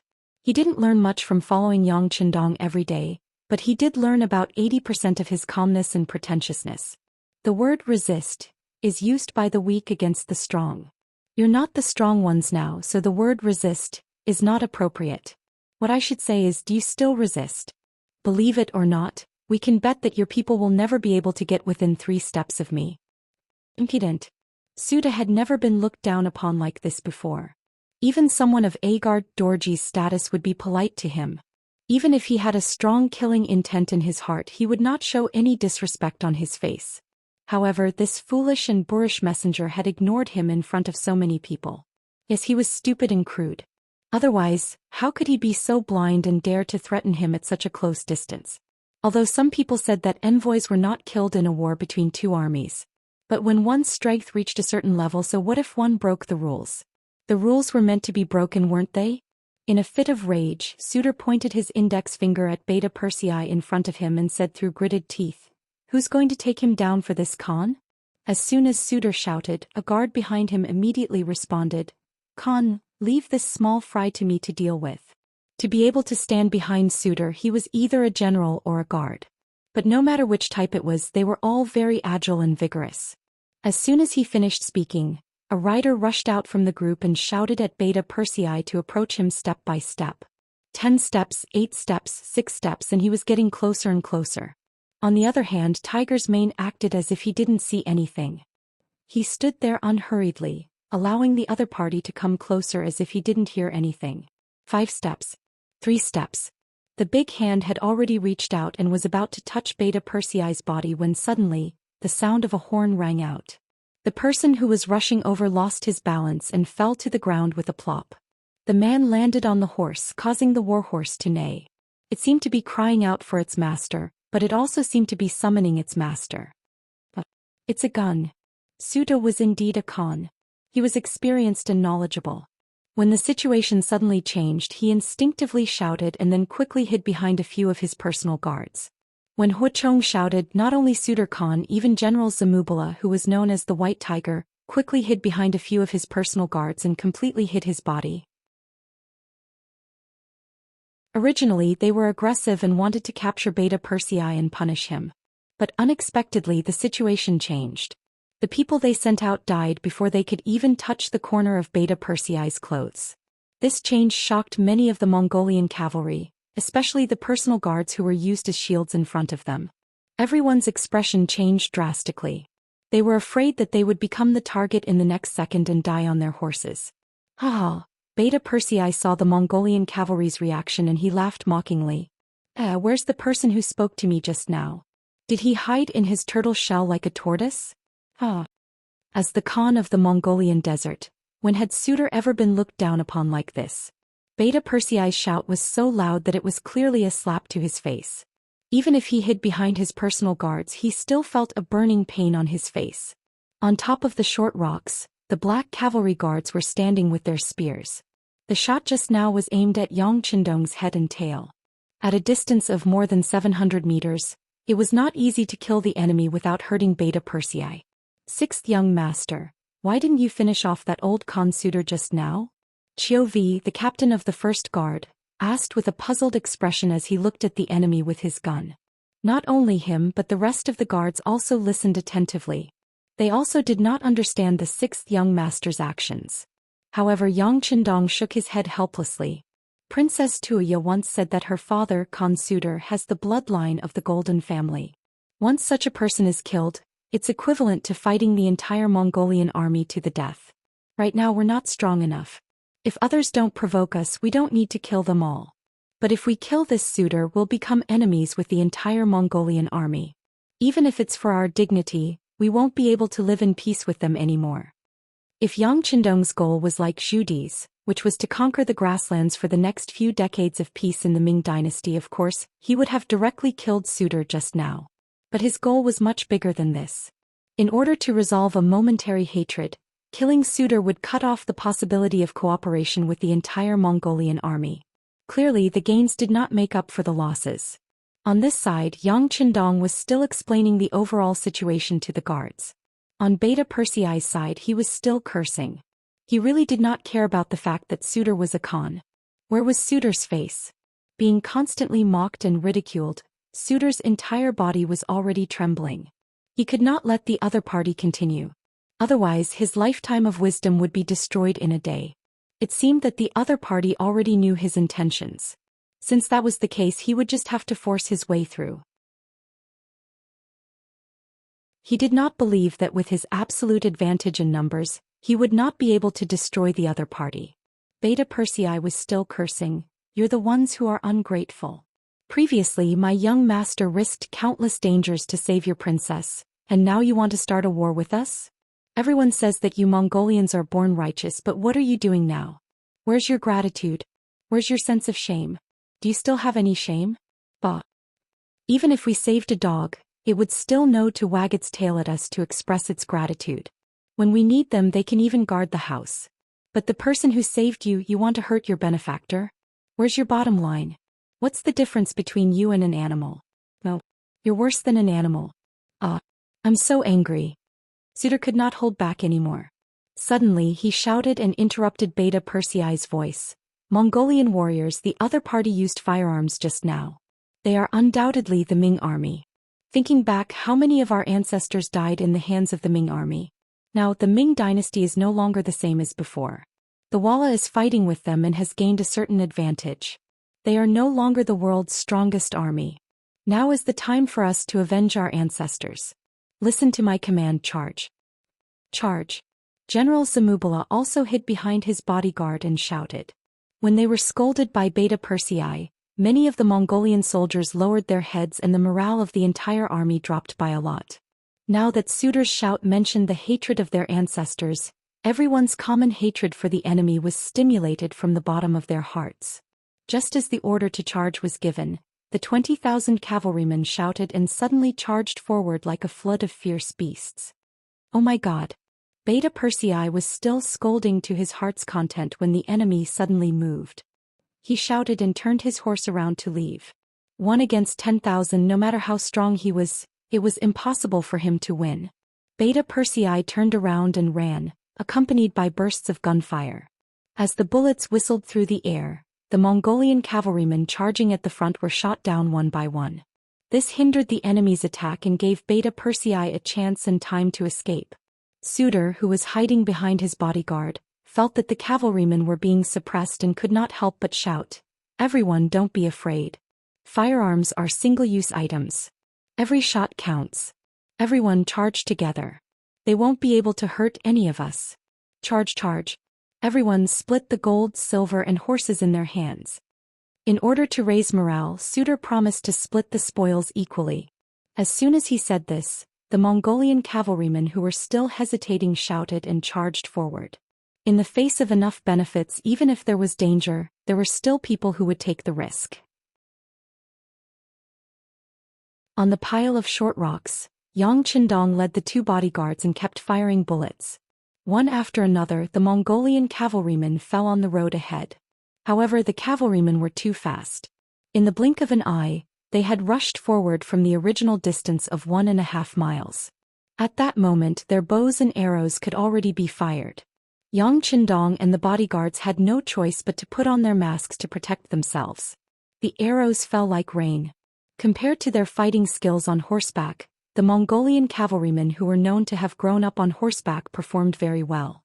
They were either riding on horseback, shooting arrows while climbing on horseback, or shooting arrows while hanging upside down from a golden hook. For a moment, arrows rained down like rain, landing on Yang Qindong and the others, producing a series of crackling sounds. Fire! Charge! Under the pile of short rocks, Yella led the Jurchens and started a fierce counterattack. The same arrows were shot out and landed among the Mongolian army, causing the cavalrymen to fall off their horses. Fire! Fire! At the independent regiment, Tiger's man ordered the 10 infantry battalions to fire arrows from afar.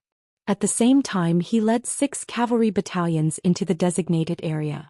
He wanted to rely on the advantageous terrain and take advantage of the fact that the enemy could not fully deploy their forces to attack. In the process of charging, the vanguard of the Mongolian cavalrymen were first attacked by the Style 95 and then by the arrows. They suffered heavy losses. The general who led the team saw that they had lost more than 30% of their forces before they even reached the enemy. He had no choice but to change the direction of the assault. He no longer shot at Yang Qindong but at the Jurchens. Yang Qindong's side became quiet again. "Look, is there anyone injured?" "Sixth young master, our armor is impenetrable. There are no injured members." Cho Wu and Dao Shao, the 2 captains, checked the armor and reported.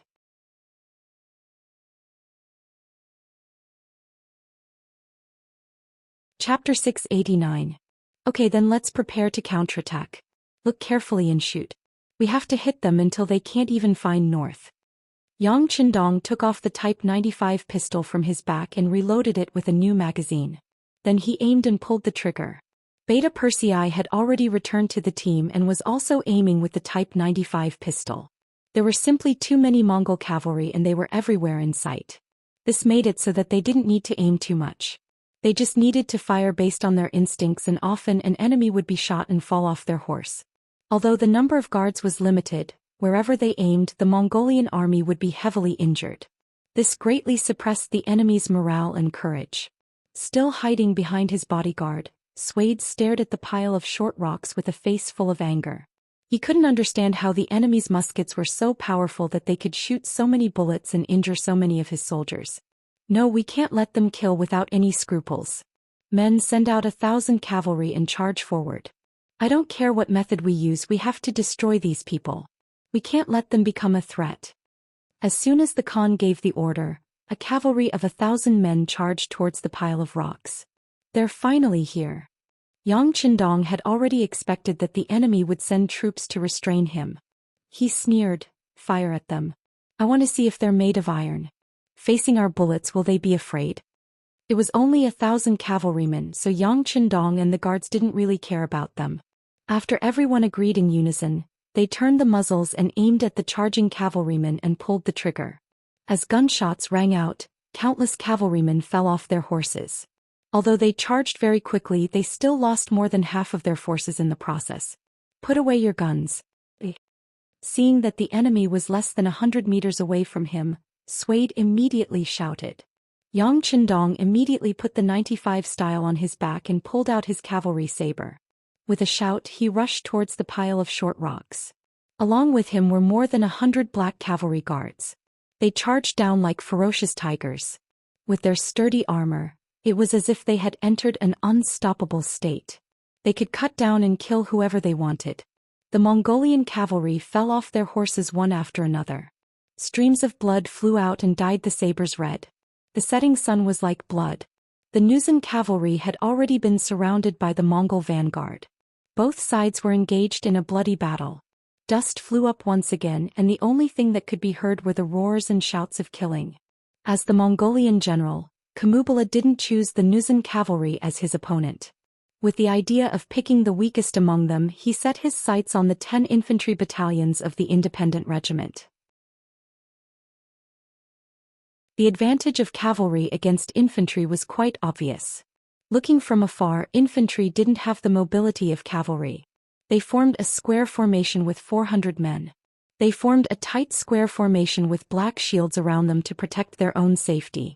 Outside the square formation there were rows of barricades. It was as if they were telling the cavalry not to provoke them or they would be hurt. "Let's kill these infantry first," Zamubala said bluntly. Clearly, he didn't care about the formation of the infantrymen. The cavalry behind him was already eager to give it a try. The sabers in their hands were also ready to taste blood. As soon as the order was given, they would engulf and drown the infantry phalanx in an overwhelming manner. "Kill!" Zamubala raised the saber in his hand, and a crazed expression appeared on his face. He opened his mouth wide and swung his right arm forward. His legs clamped down hard, and the warhorse under him leaped forward as if their hearts were connected. In front of the infantry formation, there were hundreds of shield-wielding soldiers. They tried their best to hide behind the 1-meter-tall iron shields. When the cavalry launched their attack, waves of arrows fell on the shields like raindrops. Crackling sounds could be heard. When the cavalry attacked the infantry, they would use bows and arrows to kill them. If used well, a wave of arrows could often severely injure the enemy. When the cavalry truly arrived, the morale of the army would be crushed. In other words, the infantry could only passively defend against the cavalry's attack. It was as natural as a cat eating a mouse. However, when the 5-star army was involved in this matter, it was a completely different matter.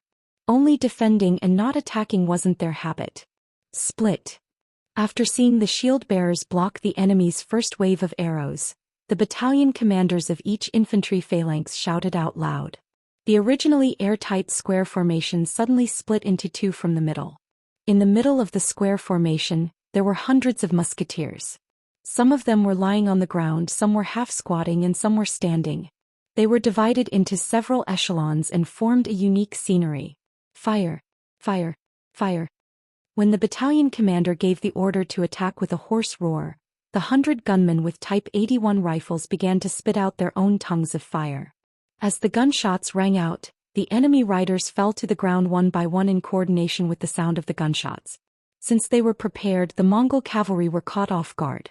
Some of them were just brandishing their sabers when they were shot in the chest. Some of them had just jumped over the barricades when they were shot in midair along with their horses. Some of them were running with their heads down when they felt a sharp pain in their chest and fell off their horses with a plop. Even more of them had lost their lives before they could even figure out what had happened. Even if they were dead, their horses were still running forward without them knowing. Luckily, the dense barricades were effective. In the end, without the guidance of their owners, the war horses were forced to stop in front of the barricades. The musketeers were the original auxiliary soldiers. The current independent regiment was built on the foundation of the 6 auxiliary battalions. In other words, there were more than 2,000 auxiliary soldiers who knew how to use guns well. Now there were only 10 infantry formations and each formation only had 100 gunners. It was easy to gather them. This was also the trump card that Tiger Edge had prepared when training the infantry of the independent regiment. Now that it was used, it brought about an astonishing power and effect. The 1,000 auxiliary soldiers each held a Type 81 rifle that was much more powerful than the Type 81 rifles of this era. When the sound of gunshots rang out and the enemy cavalry was killed one by one on their horses, it was a shocking sight. Even the soldiers of the other independent regiments who were captured during the Battle of Liaohe were shocked by the strength of the auxiliary soldiers. It wasn't that they hadn't seen muskets before. In fact, because they were all comrades, they had even seen them up close. It was just that before they became auxiliary soldiers, they didn't even have the right to touch a gun. Because of this, many of their comrades were angry. They thought, "What are you guys so proud of? Isn't it just muskets? The Great Ming Empire already has these things in their army." However, when they saw and experienced everything, they were still shocked. They were both muskets, but there were obviously too many differences. For example, the stability, continuity, lethality, and so on. Although they only served in the newer Gandusi region and didn't have the chance to come into contact with muskets, they could still feel the difference between the muskets in their comrades' hands and the Great Ming Empires. This was because if the Great Ming Empire had muskets with such lethality, with their advantage in numbers, would there be anyone who could be their opponent? The Divine Arms Battalion. Zamubala's face, which was as red as blood, showed a horrified expression. Decades ago, the Great Ming Empire relied on the muskets of the Divine Arms Battalion to defeat their ancestors. After all these years, they originally thought that the Great Ming Empire had been divided into the north and the south. They originally thought that Baiming was an arrow at the end of its flight after the incident at the Timu fortress. It was time for the Mongolians to rise again. But now, when they saw the scene of thousands of muskets firing at the same time, they knew that the misfortune of the Mongolians had arrived again. It was just a charge, but they lost thousands of cavalrymen. These were all the good men of the Mongolians in the Gobi Desert. They all had families, brothers and sisters. Now that they had all died in battle here, how was he going to explain it? Zamubala felt like he had punched an iron plate. He originally thought that it would be an easy move to use cavalry to deal with infantry. But now they had suffered heavy losses before they could even charge over. If they continued to fight, how many of their brothers would they have to lose before they could obtain a victory? They were no longer as arrogant as before, nor were they as confident as before. Zamubala wanted to pass on what happened here to the Khan. How could their 20,000 cavalrymen deal with such a powerful enemy who possessed firearms? Zamubala felt a headache coming on. Khan Sud also felt a headache coming on. It was not because of anything else, but because a scout had reported that a large number of cavalrymen had suddenly appeared on both sides of them. Although they could not see the situation of the other party, they should be enemies and not friends. Why are there still enemies? Didn't Tuoya say that the 5-star army has less than 10,000 soldiers? Khan Sud's expression changed from the confident look he had before. He started to feel conflicted. He believed that even if the enemies that appeared on both sides were on the same side as the 5-star army, with his 20,000 Mongolian soldiers, he did not have to worry about losing. But after spending so much effort and in the end sacrificing 800 of his own men to kill 1,000 of his enemies, just to fight a bloody battle with a 5-star army that he didn't have much hatred for. Was it worth it? What was his goal? Just as he was conflicted over this question, one of Zamubala's soldiers ran over. Khan, something bad happened. The enemy has the Divine Arms Battalion, the Divine Arms Battalion. What's the matter? Why are you making such a big fuss? Khan Sud was already in a bad mood. When he was shouted, his expression became even worse. Isn't it just the Divine Arms Battalion? I already know.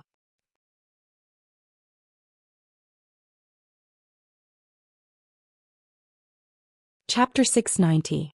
Of course Sud knew. Previously, when Beta Persei came over to persuade them not to act rashly, he fired his flintlock, which gave the other party a chance to escape. Flintlocks were indeed one of the nemeses of cavalry, but it was only effective when there were a lot of them. Seeing that Sud Khan didn't seem to pay attention to his shouts, the bodyguard thought for a moment and realized where the problem was. Thus he shouted again, Khan, it's thousands of Great Ming's Divine Machine Battalion. They all have powerful flintlocks in their hands. General Zamubala has suffered heavy losses after charging several times. This time the problem was finally explained clearly, and Suda's expression became more and more unsightly. What? Thousands of Great Ming's Divine Machine Battalion? That must be the Divine Machine Battalion. My god, how is this the 5-star army? It's clearly the main force of the Great Ming dynasty. How did we end up fighting against them? Finally, Suda realized how stupid of a decision he had made. He actually treated the main force of the Great Ming dynasty as a soft persimmon. When he thought of the scene of the Great Ming dynasty sweeping through the grassland decades ago, he felt a chill in his bones. Quickly go and tell General Zamubala to retreat. Since they already knew the true situation of the 5-star army, and more importantly, they knew that the enemy had a powerful weapon like the Divine Strategy Battalion. In that case, there was no need for them to continue fighting. If they continued fighting, they would only suffer even greater losses. Looking at the somewhat chaotic battlefield and the dust that filled the sky, no matter how unwilling Suda was, he still made a very unwilling order. Pass down the order, all troops retreat. Finally, the order to retreat was issued. Hearing this, the soldier who passed down the order breathed a sigh of relief for some reason. He was also a cavalryman who had experienced countless battles, but he had never paid such a heavy price in such a short period of time like today. It hadn't even been 2 hours since the start of the war, but as far as he knew, the number of cavalrymen who died in the battle had already reached 3,000. This was still the number of Mongolian soldiers who couldn't be counted. Now, no matter how big the smoke was, it would be difficult to calm down until the result was clear. Even if they lost 3,000 cavalry in 2 hours, it was not a pain that the Mongol army could bear. The 5-star army's reinforcements were about to arrive. Retreating now was the wisest choice. The messenger replied loudly and turned around to pass on the message.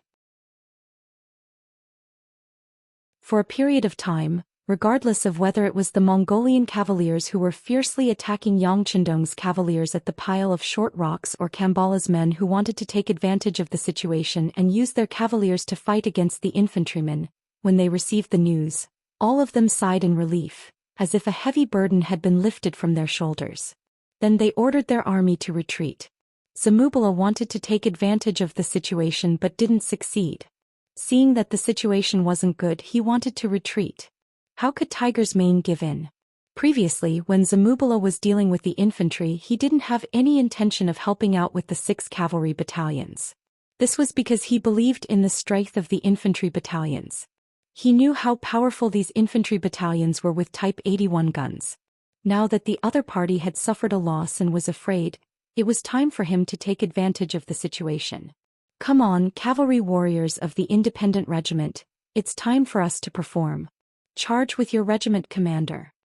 Tiger's Mane acted just like how he dealt with Hilaro's cavaliers. He was the first to charge forward on his horse. Following behind him were 6 battalions, more than 2,000 cavalry warriors with sharp sabers in their hands. They had been conserving their energy at the side. Now that it was finally time for them to act, how could they be courteous? All of them fought to be the first to charge forward and kill the enemy. At the pile of short rocks, the Mongolian cavaliers used various methods to try to surround Yang Chendong's troops. However, after all of them failed, they finally became obedient. Facing the mouth, nose, and eyes that could be injured, they were all helpless. Luckily, the messenger passed on a new order. The Khan ordered the army to retreat. Instantly, everyone heaved a sigh of relief. They didn't stop and turned around to leave. Young master, they are retreating. Beside Yang Chendong, Beta Persei, who was already covered in blood from all the killing, panted heavily as he spoke with a look of satisfaction. It was no wonder that Beta Persei had such a reaction. When he was by the young master's side in the past, he was always worried about the dangers on the front lines. Under normal circumstances, he would be at the command center. This time, relying on the advantage of the black armor and the might of the warhorse, he had finally reached the front lines. Now that he could kill to his heart's content, how could he not be carefree? They are going to escape, but can they escape? Raise the command flag. Order the cavaliers to strengthen the 1st and 2nd Regiment to intercept the Mongolian cavaliers. This time, if we don't skin them alive, they can forget about escaping from the hands of this young master. Yang Chendong's eyes flashed with determination. Long before the Mongolian army appeared, the 1st and 2nd Regiment had already rushed to the pile of rocks. However, Yang Qindong didn't let them enter the battlefield immediately. He needed to leave behind a group of fresh troops to face any difficulties and unknown dangers. Since the enemy had retreated, it was naturally time to use their backup plan. Since they had chosen to be his enemy and his warning didn't work, then they had to be prepared for any serious consequences.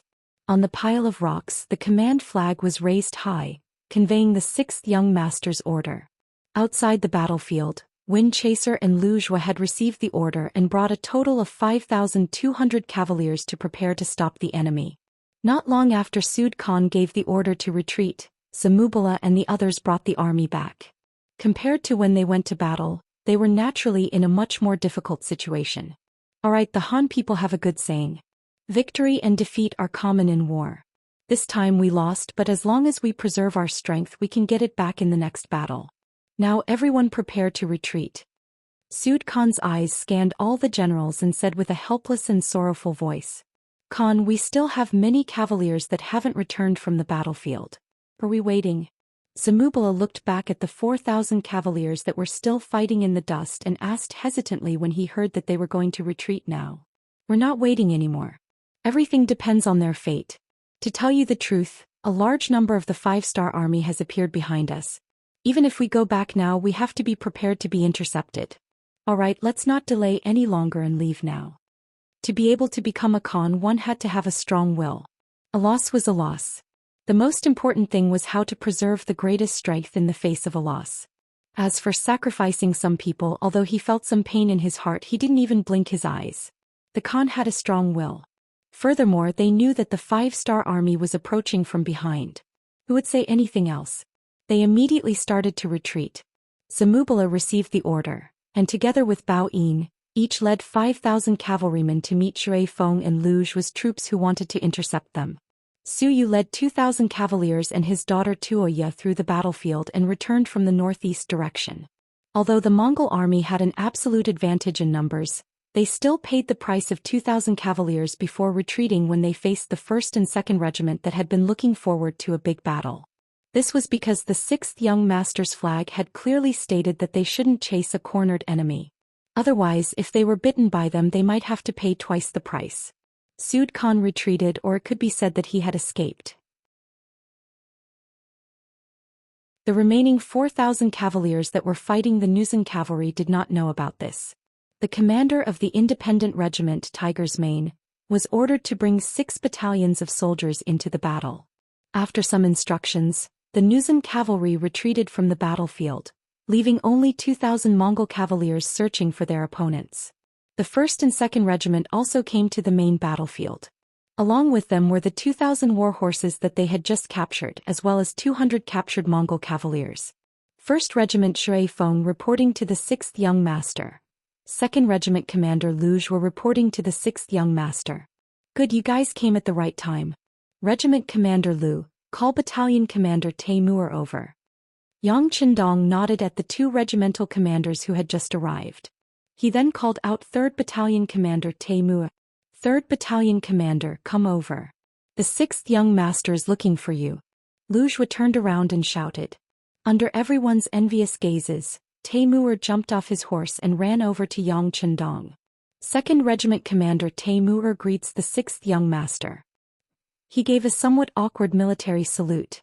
Although it was not standard, it was obvious that this Mongol general was trying his best to adapt to the 5-star army's military rules. He returned the salute and lowered his hand. After Taimur lowered his hand, Yang Qindong pointed at the battlefield. There are about 2,000 Mongol cavaliers here. I'll give you a chance. You can convince as many of them as you want to live. If you don't want to surrender, then you can die. Do you understand? Understood, 6th Young Master. Taimur's body trembled. When he understood what the 6th Young Master meant, he immediately gave a solemn military salute. As a Mongol, he naturally did not want to see his comrades die in front of him. Hence he would do his best to complete this task. Without their opponents, the Mongolian cavaliers became quiet. Gradually, the dust in the air around them finally settled down, and everything that happened on the battlefield was clearly displayed before everyone's eyes. The 2,000 Mongol cavaliers who thought that they had killed all their opponents wanted to cheer in unison for victory. However, when they could clearly see what was happening around them, they saw countless arrows aimed at their chests. At that moment, many of them revealed panicked expressions. What's going on? Where's our Khan? Where's our Mongol army? Don't tell me they were all killed.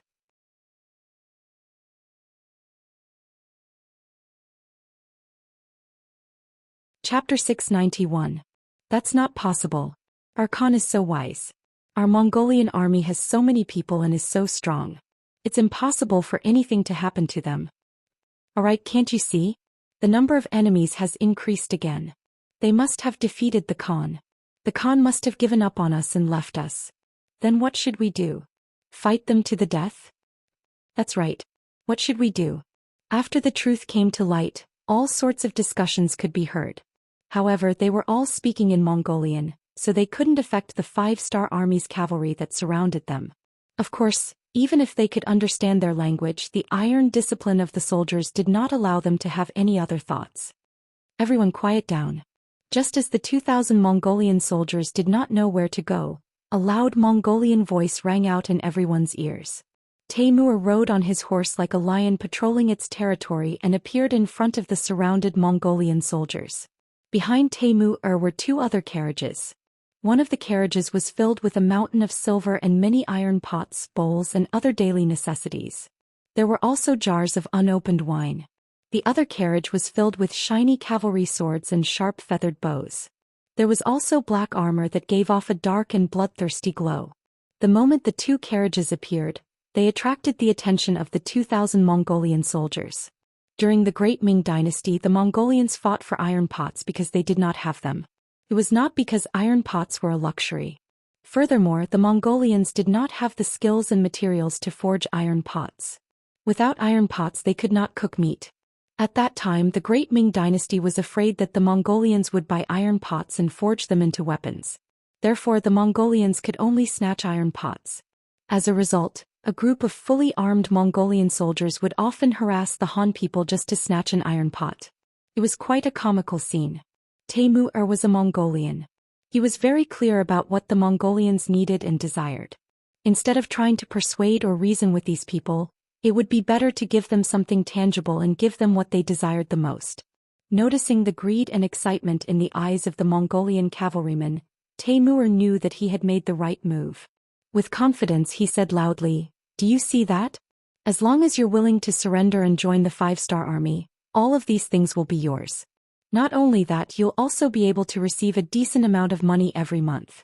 If you perform meritorious deeds on the battlefield, you'll even receive additional rewards. Can be said that the 5-star army has many good things that no one can imagine. You are all brave warriors. The 6th young master because he respects you." Of course, if anyone wants to be unconventional and want to repay your Khan's kindness with death, you can also take out your saber and stand out. I will stand right here and will not move an inch. If you have the ability, then just kill me. At this point, Taimur took the initiative to pause for a moment before saying, "Of course, you have to think it through before you act. If you draw your sabers, you might die before me. As long as you've made up your mind, you can do it." "Oh right, I'm afraid you don't know what happened just now. Your Khan Sud fled when he realized that he was no match for my 5-star army. I didn't tell you anything. I have to say you are all abandoned children. I really feel sorry for you. For a Khan like this, is there any need for you to serve him? Isn't it too worth it?" When Taimur finished speaking, there were still a few Mongolian soldiers who wanted to test his saber with their own bodies. Some of them had received Sud's kindness. If it wasn't for this Khan, their lives would be very difficult. However, when they heard the last sentence and heard that Sud had abandoned them, the Mongolian soldiers who wanted to step forward and show their loyalty hesitated. It was not worth it to risk their lives for a Khan who abandoned them. None of the Mongolian soldiers rushed forward. This was within Taimur's expectations. The 5-star army soldiers were all around them. Unless they didn't want to live anymore, who would take the initiative to rush out and die? Good. Since no one objects, I will take it that you have chosen to surrender. Now I will ask the warriors in the west to throw their weapons on the ground, dismount and surrender. Everyone else follow. I only want to say that we are very sincere. If anyone wants to play tricks with us, you can try using your own life. After Taimur said this, he looked at the soldiers in the west and said, "You have 3 breaths. If you don't surrender immediately, don't blame us for being impolite." 2. Finally, under Taimur's slow and drawn-out voice, a Mongolian cavalryman threw down the saber in his hand and jumped down from his warhorse. Holding the reins of his warhorse, he was the first to walk out. Surrendering was equivalent to letting go of all their dignity. If it was any other time, who knew how many people would laugh at him? However, they didn't. In the face of life and death, especially when the person they were dying for was not worth it, they wisely chose to survive. Only by surviving would a person have hope, a future, and the possibilities of the future. Riding on the white dragon horse and standing on a pile of rocks, Yang Chendong took in all of this with a natural smile on his face. "Beta Persei, come here." "Young master." Beta Persei, who was standing at the side, came to Yang Chendong's side. "Go ahead and return to the main camp. Tell your logistics team to prepare the food. Also, prepare more silver, wine, cigarettes, and sabers. This young master wants to celebrate. Also, send a telegram to Zhou Xian City when you return. Tell them to quickly transport the next batch of resources I want. I want as much as you can. Don't think it's too much." Yang Chendong chuckled. "Yes, young master." Beta Persei naturally nodded in agreement. However, out of worry, he still asked, "Young master, are the resources still being transported by sea?" "Yes, just like last time."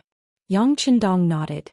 After the continuous battles, the strength of the 5-star army had increased tremendously. At this moment, when they were added to the new Urgon-Dusi region, there was naturally nothing to worry about. It would be best if they didn't provoke him. If they dared to provoke him, he didn't mind teaching them how to be an honest person. Beta Persei led a small group of people straight to the main camp.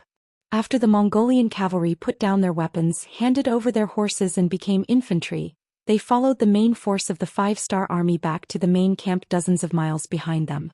At this moment, the sun was about to set and a touch of red hung on the horizon. Looking at this scene, Yang Chendong couldn't help but sing heroically. The sun sets in the west and the red clouds fly in the sky. The soldiers return to the camp from their target practice. The red flowers on their chests reflect.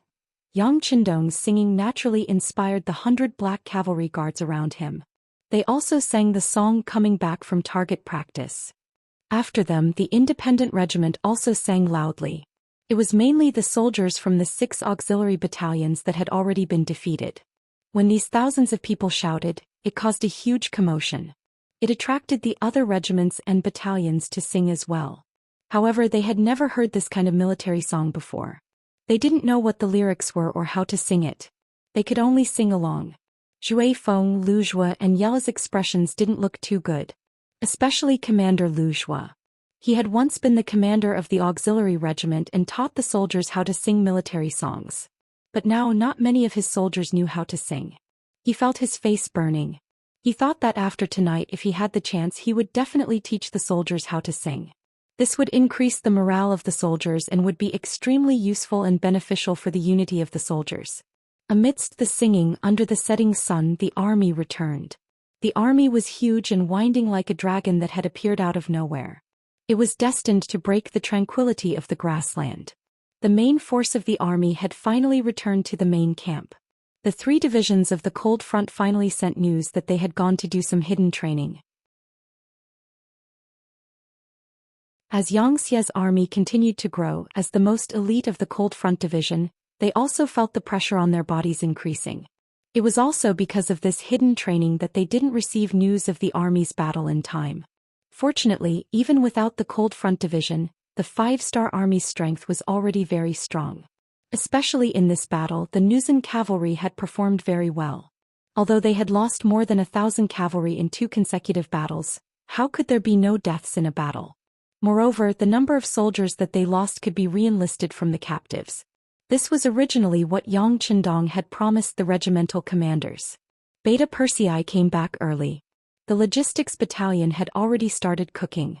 The smell of meat spread everywhere, causing the 5-star army soldiers who had been fighting for a day and night to open their eyes wide.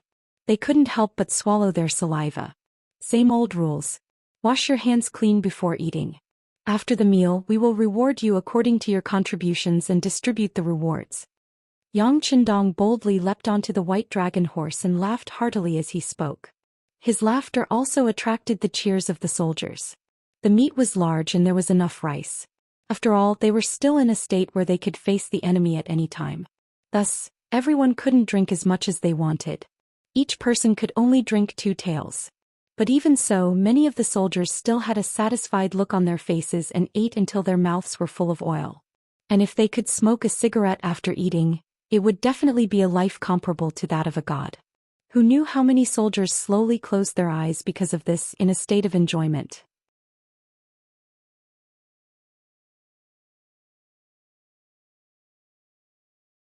Chapter 692. After the 2 battles, they had taken over 1,000 Tatar prisoners and another 3,000 Mongolian prisoners. These 4,000 people were still in the captive camp. They were lucky enough to see the 5-star army having a meal. In that era, it was not easy for soldiers to have a full meal. Usually, they would only have such an opportunity before a great battle, or when they had won a great battle and rewarded the army with a great victory. But even so, not all soldiers were able to enjoy such treatment. Generally speaking, a general would naturally have enough food to eat. The personal guards of the general could eat until they were 70% full, and the regular soldiers, the elites who charged at the front during battle, could eat until they were 60% full. As for the other soldiers, it was already considered good if they could eat until they were 50% full. It was often shown on television that the Mongolian army would eat mutton wherever they went. It was very appetizing. However, that was only for the generals. Normal soldiers could not enjoy such treatment. The soldiers could pick up the leftovers from the general's table. They could even chew on the bones. Normal soldiers could not even think about it. The people of that era were really poor. They only had 2 meals a day. Being able to fill their stomachs was already not bad. However, what they saw today was that almost all of the 5-star army soldiers, no matter if they were generals or normal soldiers, no matter if they were in charge or in charge of logistics, they could all eat until they were full. Even the captives who had not made up their minds had food placed in front of them so that they could eat as much as they wanted. This scene after scene shocked the captives. Some of the Mongolian soldiers who were smart among the captives took the initiative to greet some of the friendly Mongolian soldiers who were also part of the 5-star army.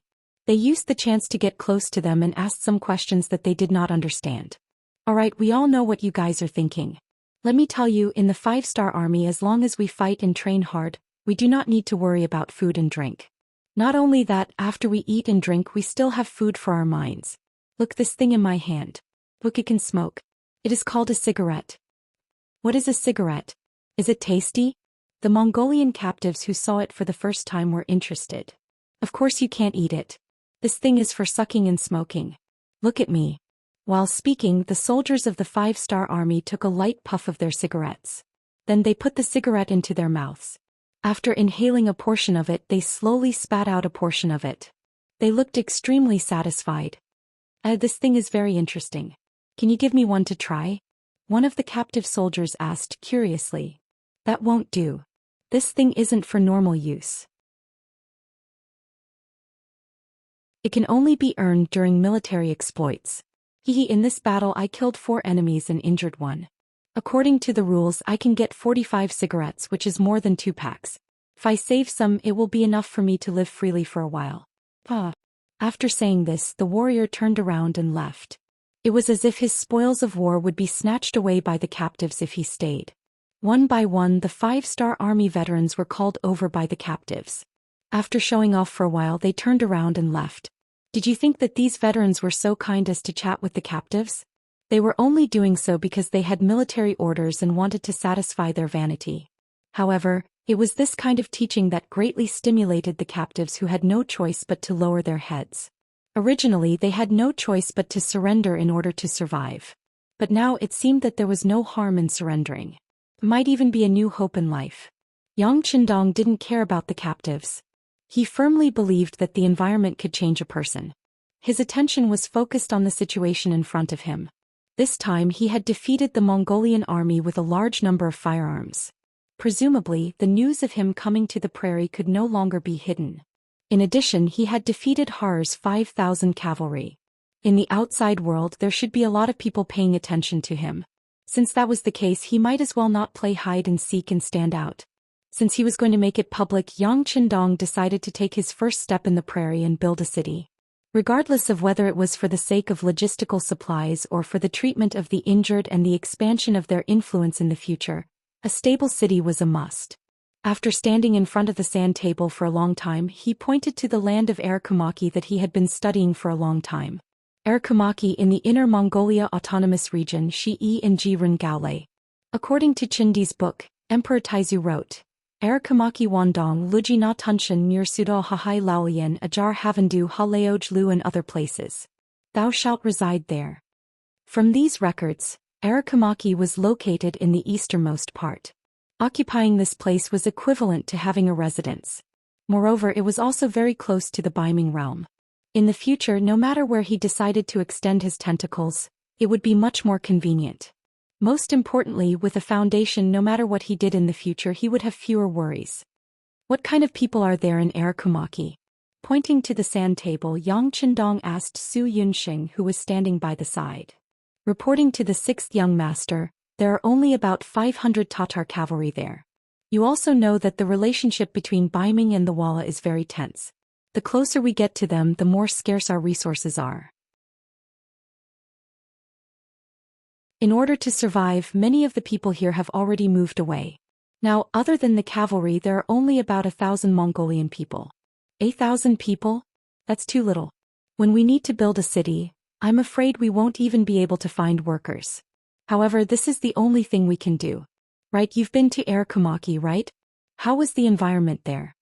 Although Yang Qindong felt a little regretful, how could there be anything perfect in the world? Su Yunxing hurriedly nodded. Yes, young master, I've been there. There were originally walls there.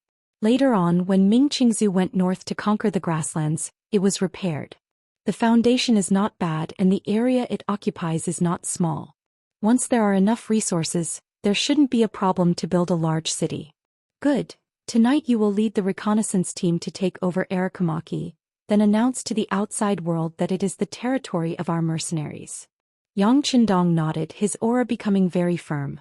He had fought with the Tatar and Mongol tribes separately, and it had attracted the attention of many people. If he did not immediately send troops to take over Erakumaki, even if it was to monitor him, it would be occupied by other forces. At that time, if he wanted to take over Erakumaki, he would have to fall out with one of the parties. Before he had a sufficient foundation, it would be best to avoid war if he could. If the Vala, Tatar, Mongol, or even the northern Ming dynasty allied together to attack him, he was afraid that he would be exhausted to death with the few people he had. Yang Qindong gave the order and Su Yunxing did not ask any questions. He nodded and agreed. Yes, after dark our reconnaissance team will move out. Tomorrow morning when the sun rises, this news will be spread all over the grasslands. Good, you can go. Call the 3rd Division Commander Wu Sheng and Political Commissar Chen Bo over. Yang Qindong did not even raise his head, and continued to look at the sand table in front of him, as if he had thought of something. After a while, the 2 senior officers of the 3rd Division of the Cold Front appeared in Yang Qindong's tent. How is it? Are you feeling regretful that you didn't get to fight the last battle? As soon as he saw the 2 young officers with the rank of senior colonel, Yang Qindong pointed at them and asked jokingly. Hiding in the grassland was different from hiding in the forest. Without the protection of trees, hiding in the open grassland would naturally require a higher level of training for a cavalry unit to be able to launch a sudden attack. However, under Yang Qindong's theoretical guidance, Wu Sheng and Chen Bo still did as they were told. They had already achieved some results. It was still difficult to hide a division in the open grasslands, but it was possible to hide a company or even a battalion. Just think about it. When both sides were about to fight, a powerful enemy cavalry suddenly charged out from the ground. It was self-evident what the outcome of the battle would be. Thus, even though the 3rd Division of the Cold Front didn't make it to the last battle, they did not regret it. This was because they knew that the 6th young master's ambitions were far-reaching. There would be more battles to fight in the future. As long as they could train their troops to become stronger, there would be no lack of opportunities for them to perform. There are some regrets, but we believe that gold will shine. The 3rd Division of the Cold Front will always be the strongest cavalry unit. Political Commissar Chen Bo chuckled and said confidently. Yes, the 3rd Division of the Cold Front will always be the strongest. Commander Wuxia said with even more confidence. His expression was filled with determination. Good. Seeing the confidence of his 2 subordinates, Yang Qindong was very happy. His subordinates had to have this kind of spirit. They had to be invincible. Only this kind of army could become a true elite unit. Only this kind of army could win every battle. Yang Qindong was very satisfied with Wu Xing and Qin Bo's attitude. Then he began to assign tasks. It's like this. This time I will teach you a very important and difficult mission. Cross the Daxing and mountain range, cross the Liao River and Songhua River to reach Hightown. There, you will receive a large amount of military resources from Crimson City and rush back here. Pointing at the location on the sand table, Yang Qindong said, I want the 3rd Division to be like Monkey Sun this time. Create havoc in the sky and make the Baiming army in the New Ergon district not dare to say anything. If they try to stop you, you can use the banner of loyalty. If they still dare to stop you, you can teach them a lesson. How about it? Any questions?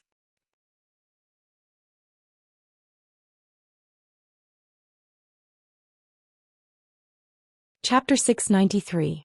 In order to establish a foothold in a place, military supplies and logistics were always the most important. Humans couldn't live without eating, drinking, and defecating. In an environment like the grasslands where everything was lacking, it was obviously unrealistic to obtain materials locally. They could only rely on transportation. Opening up a sufficiently safe logistical path was one of the most important things at the moment. After thinking about it, Yang Qindong finally chose the New Ergon metropolis for this logistical path. Although there were many Baiming army stations there, they had been closed off for a long time and didn't have enough strength. Such an army wasn't difficult to deal with.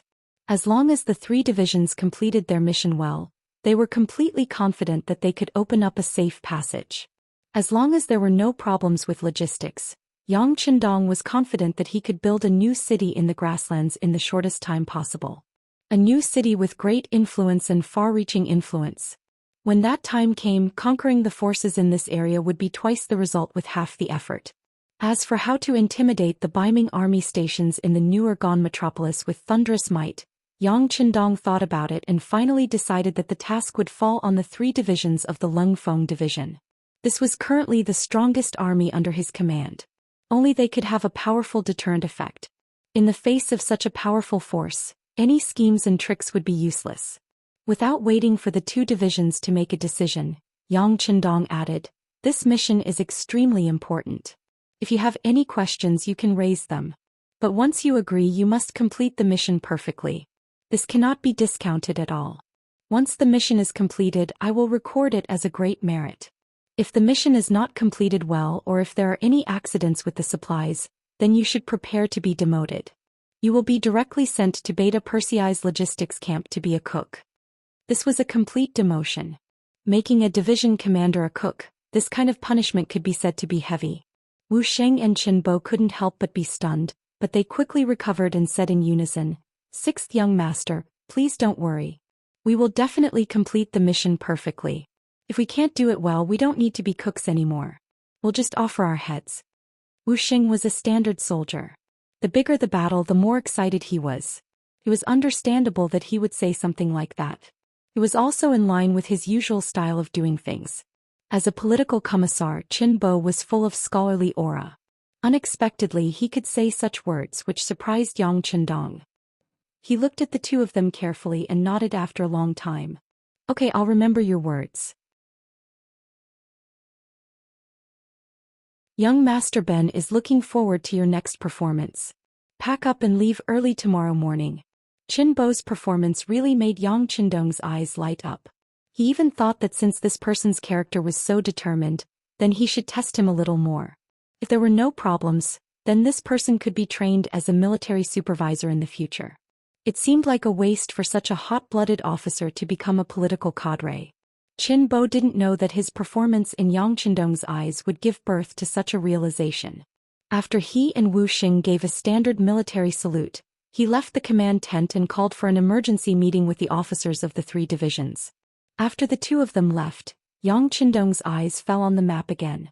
His eyes still fell on Arakumaki, the old city built by the great Ming dynasty in the grasslands. He imagined that after tonight's reconnaissance battalion took action, this city would belong to him. It would also become his first strong force in the grasslands. At this moment he even thought of a name for this new city. Since it was going to start here, then it would be called the First City.